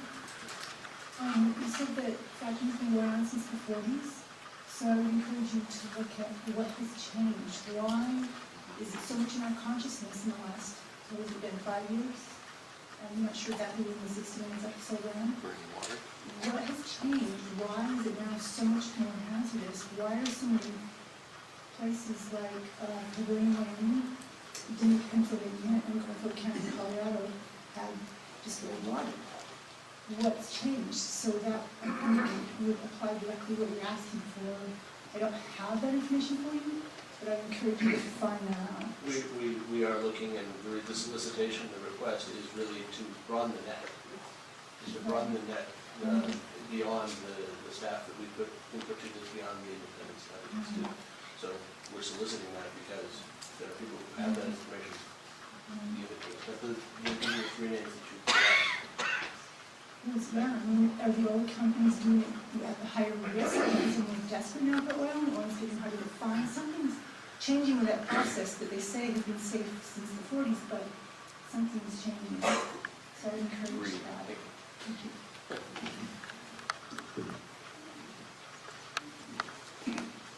My name is Ken Chapman. I'm from Santa Paula, and I wonder how many people in this room that are concerned with contaminated water, as I am, have even heard of these companies like Ecosphere, Aquaboast, Water Tectonics, or even Gas Frac, or possibly another dozen or so startups that, because of the concerns that we're having, these companies, you know, they see an opportunity there to do us some good.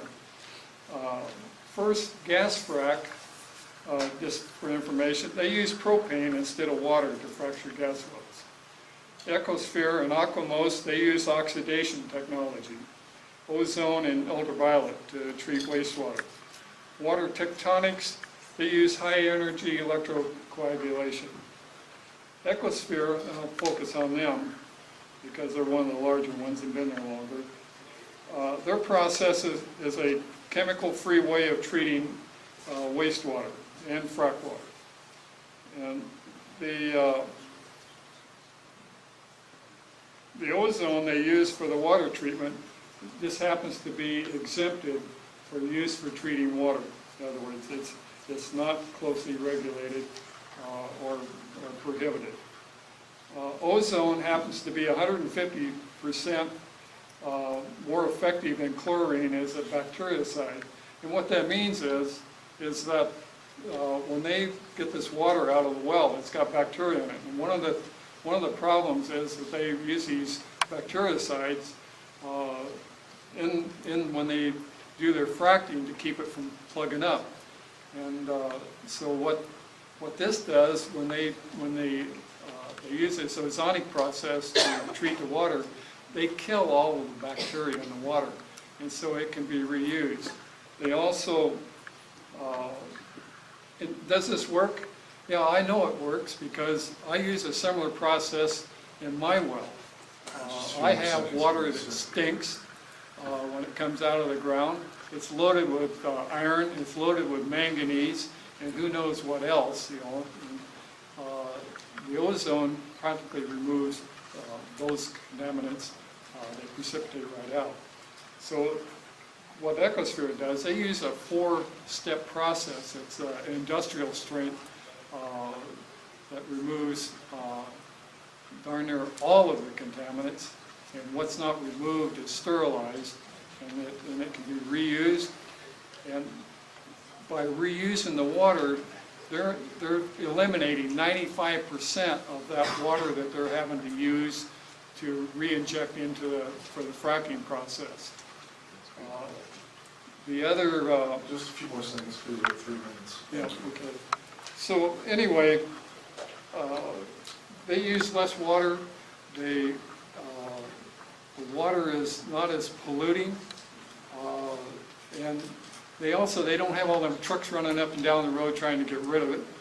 So what I'd like to see in your regulation is that if these companies are using a process where they actually are cleaning up the water and they're using less of it, they should be encouraged to do that, not discouraged to do that.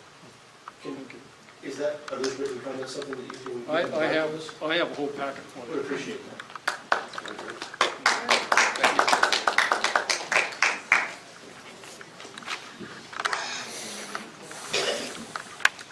Hi, Brad Elliott. I'm Vice President for Seneca Resources. I'm in charge of all of our California operations.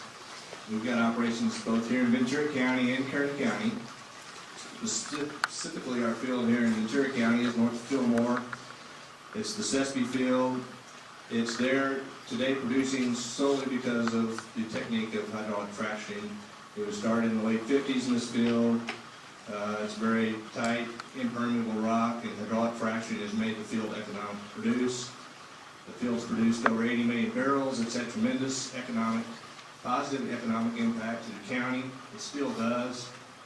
We employ directly and indirectly probably 40 people a day in the field. We pay significant taxes to the county. It has a tremendous positive effect to the county. We frack there. We don't use water that's suitable for human consumption or agricultural purposes. The water is treated at surface and then disposed of back into the ground. Nothing goes into creeks, streams, rivers. It doesn't, it's fully contained within our system. One of the gentlemen talked about gas coming out of the wells. That's regulated by, you heard the previous comments by the APCD director here. Methane releases from wells are regulated by the air district here. We're fully compliant with that. So, this is a technique that has been around for 60 years in this county. It's worked very well. It is regulated by the state. Our well designs are approved by the Division of Oil and Gas. And, I think people need to realize the positive impacts that a field like ours has had in the county.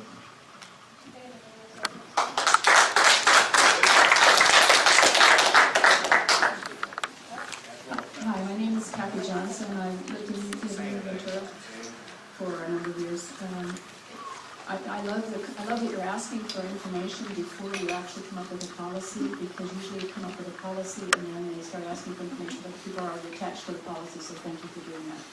I agree with a lot of good input here tonight about different kinds of comments and questions and concerns about maybe even putting this on hold until we get some kind of regulations. And there's about 60-year-old wells or 40-year-old wells are they still in good condition? I mean, maybe strong at the top, but maybe down below they're not, if you're talking about how sturdy they all are. And earthquakes, what level are earthquakes starting? Do we know that? Maybe we don't know that, maybe we do know that. Is it something that's caused so far down below that it doesn't matter? Is it caused on the way down with drilling? Is it caused, different levels or whatever? And also, got a bunch of questions on when you're doing the fracking, how do you know how far out the fracking goes? How do you know how fine it is? How do you know whether it's close by? How do you know whether it's going up or it's down? How do you know, how do you know how far down the oil is? Is it a level plane? Is it something where it slopes down? Is it something where it's all different fragmented areas? Do you have to have it like every 4 feet? Do you have to have a well that fracks things? Do you have to have so much more pressure that it's fracked really close nearby and then not so far or further out it's not fracked far enough? Is it when the leakage comes, do you know that it's oil? Do you know that it's gas coming out? There's a lot of stuff that I don't even know how people know how far down oil is in the first place, and whether when they drill, is it they get it at the first level, or do they get it 4 feet down or 20 feet down, or how deep is it and how far wide it is? And in just regular wells, when you put water in there, is it actually supporting the earth, or is it just taking out, leaving a big gap there with a hole that's eventually going to collapse or something like that too? A lot of questions on taking stuff out of the earth and how you get it and what are you really getting. Is the oil really, does it really drain if you frack? Does it drain down to where the well is that the fracking supposedly is the initial point is? Is it being fracked along the line all the way down? Is it just being fracked at the very bottom of the line? Just a few more seconds, Okay, please. that's just questions about details and stuff like that. Would be nice to have some of A lot of those questions are things that we would be looking at. Some of those questions are things that are answerable now. When you're talking about a single stage type fracking operation, we're generally talking about a short space. I think in the Inglewood example, they were talking about a 20-foot space and an 8,000-foot depth, where the pressure was exerted. With regard to where is the oil and where is the water, that is something that is known from the logging, the mud logging, and actually identify where are these resources as they go down from depths, so that you can say, okay, well, there's an oil zone from 3,500 feet down to 4,000 feet, and then there's another one from 5,000 feet down to 6,000 feet, just for argument's sake. And then they can identify how deep this is the operators, how deep are they going to be at, where they put the perforation in the well so they can exert pressure and do the fracking, or whether they're just going to have to flow back into the well from that formation. Questions about subsidence are things that I would actually encourage, for the sake of time, that we take that offline, but they're all issues that are known issues. Some of them in the Wilmington oil field down in Long Beach, some of them in Baldwin Hills, questions about that. But there are answers to some of the questions that you've asked, which I'd be happy to engage on, have our guys engage on, and then some of the questions that you asked are the things that we really do need to get answered as we develop the rec. So thank you for the. Well, whose land do you go on to do this? Pardon me? Where do you get the land to do this? To do what? To do the fracking? Where is the land that you're doing all this fracking? Is it public land, private land? It depends on where the surface location is of the well. It may be a lease of public land, it may be on privately held land that the surface rights owner is getting a stipend back from the mineral rights owner. It may be where it's consolidated estate, where the surface and mineral rights are joint. So any of our properties or anywhere in the county? Which? Where they do the fracking? Right now, the fracking can happen as a production stimulation technology. And again, as I indicated before, we aren't told where it happens, but they can't break their wells, that's the regulation. They can't break the formation, that's the regulation. When they do, they need to fix it. If they do, they need to fix it. We're talking about a regulation that would give us more information about where this fracking is happening. That would then be. So we don't even know where it's happening? Where it has happened? Yeah. I thought we've been very clear about that. That's the point of our regulations, to get better information about where is the fracking happening. Jason, make sure they're clear that it happens in a well. I mean, so it's only in a well. So it's not like we're fracking on your property if there's no well on your property. Is that? Okay, I guess I assumed that was sort of a self-evident from the slide that it was gone. But they're proposing more fracking in other areas. But again, you can't. fracking has to happen, it starts at a point. And that point is someplace along a well string. So if you don't have a well, for instance, if your concern was your backyard, if you don't have a well next door to you, or even within some distance of you, then it's probably not happening under you. And the reason I say probably is because, do you have, well, let me ask this question. Do you have mineral rights that you're being paid royalties for? Not that I know. Then it's probably not happening under your property, because there's no oil. Unless somebody else owns the mineral rights. Yeah, I can help you with that. I'm Brian Seedy, I'm staff attorney with Environmental Defense Center. We're based in Santa Barbara, but we have offices in Ventura. And I'm struck by during the presentation, it keeps coming back to the burden on the public to provide evidence of fracking damage. But just like Dogger, we don't know where it's happened, when it's happened. So it's hard for us to come up with evidence. We do know from WISPA and their release 2 weeks ago that more than 600 wells have been fracked in California within the last year. But it's hard to come up with that evidence.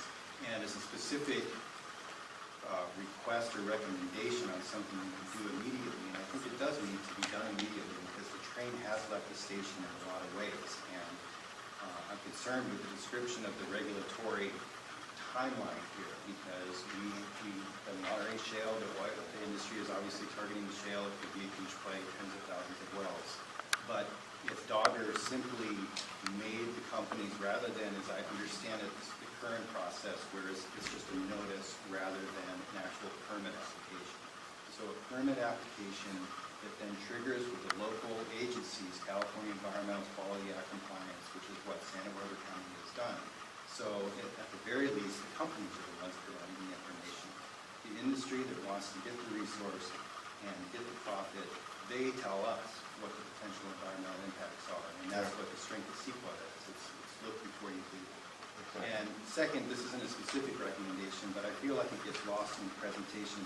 Your charge under Public Resources Code 3106, your main organic act, it provides you with two main directions, and one is to facilitate the protection of energy as a reasonable and prudent operator with it. The second is to protect life, property, and I went back and looked at how that provision came about recently. It was added to the code in 1970 after the 1969 oil spill. It was sponsored by then State Senator Baca Marcino. It was signed by then Governor President Reagan. And it said, Dogger, you not only should you care about the production of energy, but you need to make sure that public health and the environment are protected. I think that's lost in the current process. Just a few more seconds, please.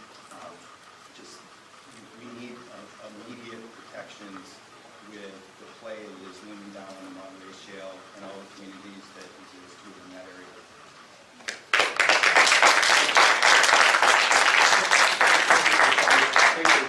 I do need to make sure that it's clear to everybody in the room.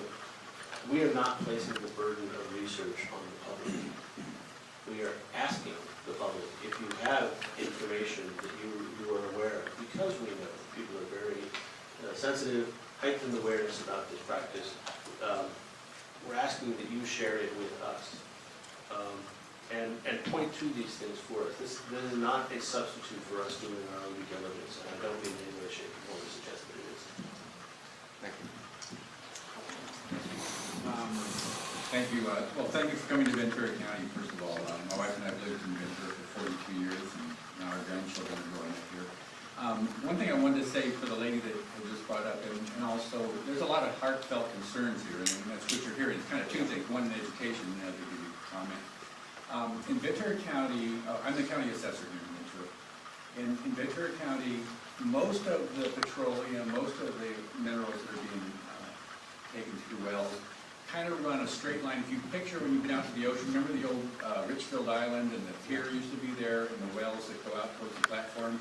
If you picture a straight line from that line projected back through the county over to Fillmore, through Santa Paula, through the hills around Fillmore, that's pretty much where most of the wells are in Ventura County. The fields that are producing, there's some patches in Oxnard near the coast, back where Chase Gary's used to be out there by Fifth Street. There's some different areas where we have production, but just for the comfort for most people, the drilling, the fracking is a very expensive thing. It's, they use old wells, and this kind of comes into some of my questions. What I'd like to suggest as you do the regulations is look at opportunities to also bring more clarity of facts for the county assessors who assess the petroleum interests throughout the state. For example, when you're getting reports on the quality and the quantity of the drilling, are they doing a new well? Are they just replacing the existing casing in an old well, or are they drilling a new well next to it?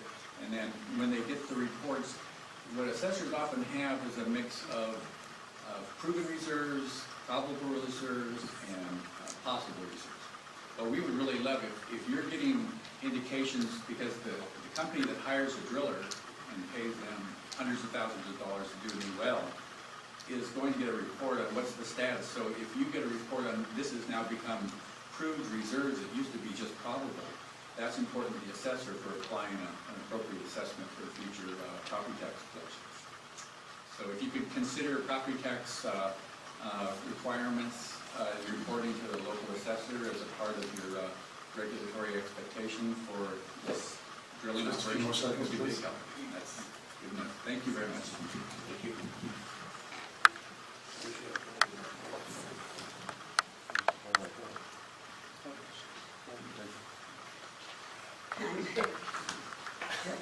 I'm Dr. Linda Phillips, and I'm from Santa Barbara, and I'm speaking on behalf of the League of Women Voters of California, the state league. And I have prepared comments, but first I have to say something that's not in those comments. There is a reason that people are so upset about the fracking, and it's not because it's 50 years old and vertical fracking. We're talking about the new technique of horizontal fracking in shale. Monterey Shale runs along the coast. It runs through Santa Barbara County, it runs through Ventura County. And that is where the new horizontal drilling is going. That's where the new horizontal fracking technique is. You need to make a distinction. If you have a pipe that's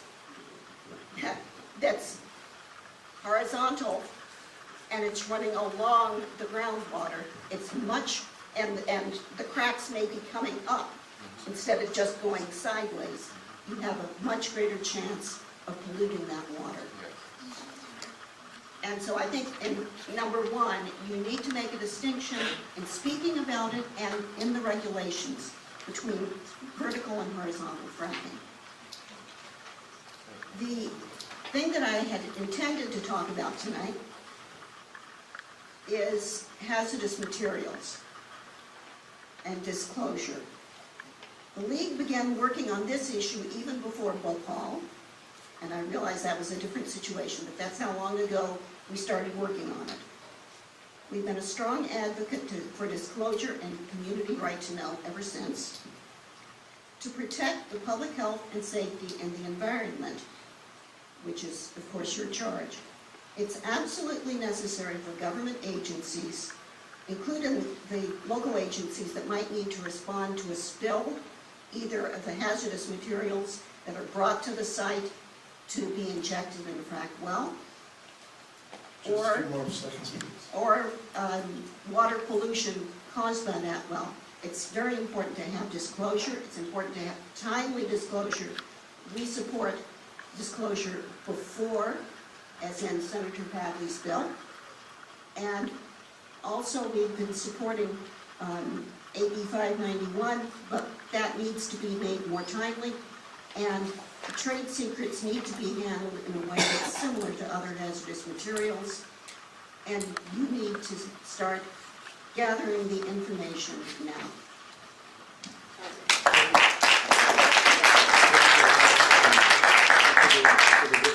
As well. What I mentioned in the presentation when we were talking about conventional versus unconventional, the Monterey Shale is in part what we're really talking about. We need to make sure that the parts of the Monterey Shale, if there are parts of it that are unconventional, that our regulations address that. But we also need to recognize that parts of that Monterey Shale are a conventional resource, And really the question we need to make sure, is we're absolutely taking part what you're saying there, is the regulations need to accommodate whether it's a vertical frac, a simple, one-off, or whether it's a horizontal, multi-stage frac that involves much, much more water for a much longer period of time than a couple of hours a day. So, we're very much looking into that, and thank you for coming. Good evening, my name's Martin Hernandez, and I'm Chief of Staff to Ventura County Supervisor Kathy Long. And first of all, let me thank you for coming to our county and to our board hearing room, bringing those comments to our residents here in Ventura County, and welcome. Dan, thank you for being here as well. Appreciate your comments and the feedback to the regulatory scoping, if you would, for your process. I just wanted to find out if you're aware at this point, or at some point, hoping that your regulations that you're drafting would be retrospective. In other words, affecting the current operations that are taking place around the state, and not just new applications for new wells that are in the state. Because as we heard tonight, a lot of these fracking practices are taking place in old wells that may have already been permitted, and they're just going to implement this new practice to try to extract older, harder to get reserves. So I'm not sure what your council's told you on that. I don't know if you have any idea at this point, but it would certainly, make for a lot higher comfort level, I think, of our residents if we were to affect the existing operations that are taking place now, and not just for new ones that come online, which I don't think there's a lot of them that are going to come online from this point forward. But are you able to have any sense of if you're going to be able to affect those operations that are taking place now or not? I would say that while there are very few things that this is information gathering, right? So we're not making a lot of commitment about what things we are going to do and what we aren't going to do. But you're asking a question that didn't even occur to me to think, to ask, and not because I thought that the regulations were only going to be prospective. Our thinking on this is that it applies to any of the 40-some-odd thousand wells that are in the state. And if you were going to frack a well in the state, then again, coming back to that integrity testing question, whether the well was constructed 10 years ago, 15, 20, 2 years ago, whatever it is, that you do that testing before and you do it after. Again, it's not okay to break a well. And how do you know you didn't break a well by testing it? So, I hope that answers your question. Thank you. I'm Steve Nash, Oxnard. And I just love government phrases, evidence of harm. By the time you have the evidence, the harm is already done. As far as self-reporting, my concern is groundwater. With our groundwater management agency, we currently have 20% of the extractors don't report at all. And out of the people who do report, there's a 63% error rate. So I am pretty much against any form of self-reporting. I want to make my comments very specific to the community of Oxnard and its water supply. We do not have any surface storage. In the event of a major earthquake, we potentially stand the loss of state water. In that case, we become totally reliant upon groundwater. My concern is that we drill a well, you've constructed a conduit that allows the potential mixing of good stuff with bad stuff. And as we all know, you cannot craft a regulation strict enough to mitigate such as what happened in Japan. So, it becomes cost prohibitive, you can't do it. And my concern is that in the event of a big earthquake, the well casing, its integrity becomes compromised, and you do allow petroleum products and fracking distillates to become mixed with the groundwater. Yeah. As I say, in the community of Oxnard, that's a definite deal breaker. And we do have wells in Oxnard, so I can't speak for all of the communities, but in Oxnard, because of our dependence upon groundwater, I feel it's a very negative activity to allow to happen. Thank you.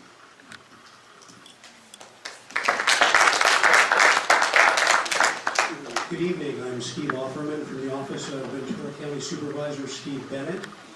Ventura County is heavily reliant upon groundwater for drinking water supplies. On the Oxnard Plain, large groundwater aquifers extend greater than 1,500 feet in depth, and there are oil wells that perforate drinking water supply aquifers on the Oxnard Plain. In western Ventura County, we are completely independent from state water and entirely reliant upon local surface and groundwater. Clearly, regulation of fracking is needed. Regulation of fracking is necessary to require public disclosure of fracking locations. Regulation is necessary to require public disclosure of fracking chemicals. Regulation is necessary to require techniques and methodologies to assure protection of drinking water supplies, and to make those regulations available for public review, and to make those regulations enacted and enforced in an expedited manner. Thank you.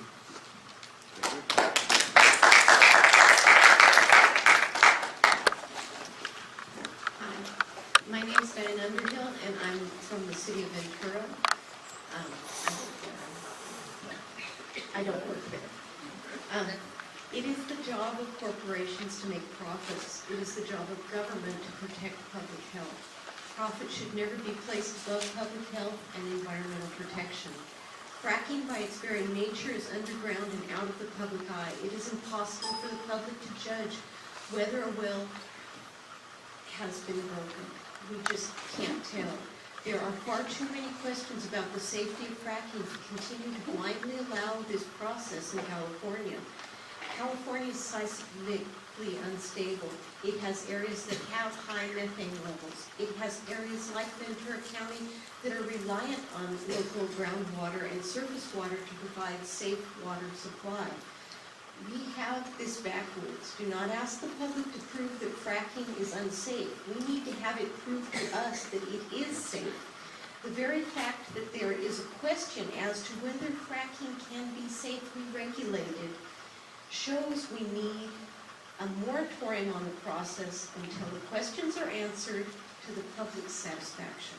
Thank you.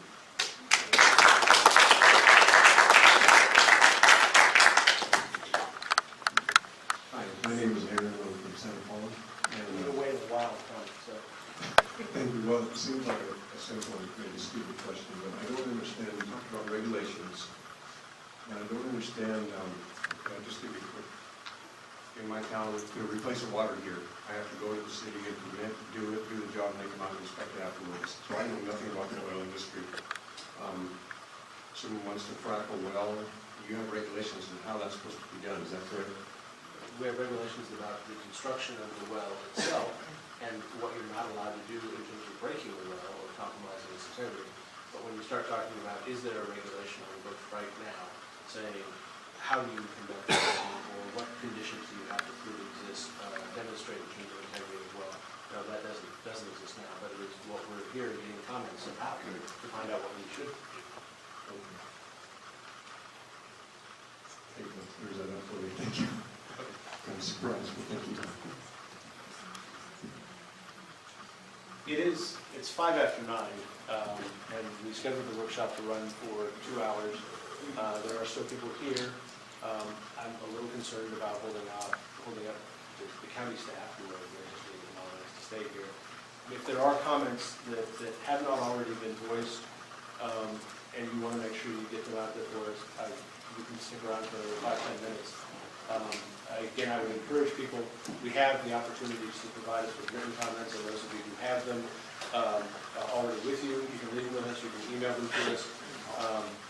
But we will, again, if there's something that has not already been said, we have a concern or a question, go ahead, but I do want to be respectful of the county, and they're graciously letting us use this. I want to add something here before I get a chance, while I have the majority of the room still here. The Division of Oil and Gas is not an educational institution, but obviously there's a lot of folks in the room, don't have a basic understanding of the oil and gas industry. We have a local district office here in Ventura. Bruce Sesson right here with the microphone is the district deputy. If you have questions about the oil and gas industry or what's going on, you see a rig or something like that, we're public servants. Call us, ask us. We have a website, we have a phone, you can come to our front counter, but we're a resource for the citizens of the state. So if you have those questions about the industry, you want to understand more about the industry, we can't give you a petroleum 101 course, but we can certainly do the best to educate you the best we can. So use us if you need. And just one last comment too, again, if you do have comments and something comes to mind after you've left the meeting, you can write to us, comments at conservation.ca.gov. Thank you. Thank you. Thank you all.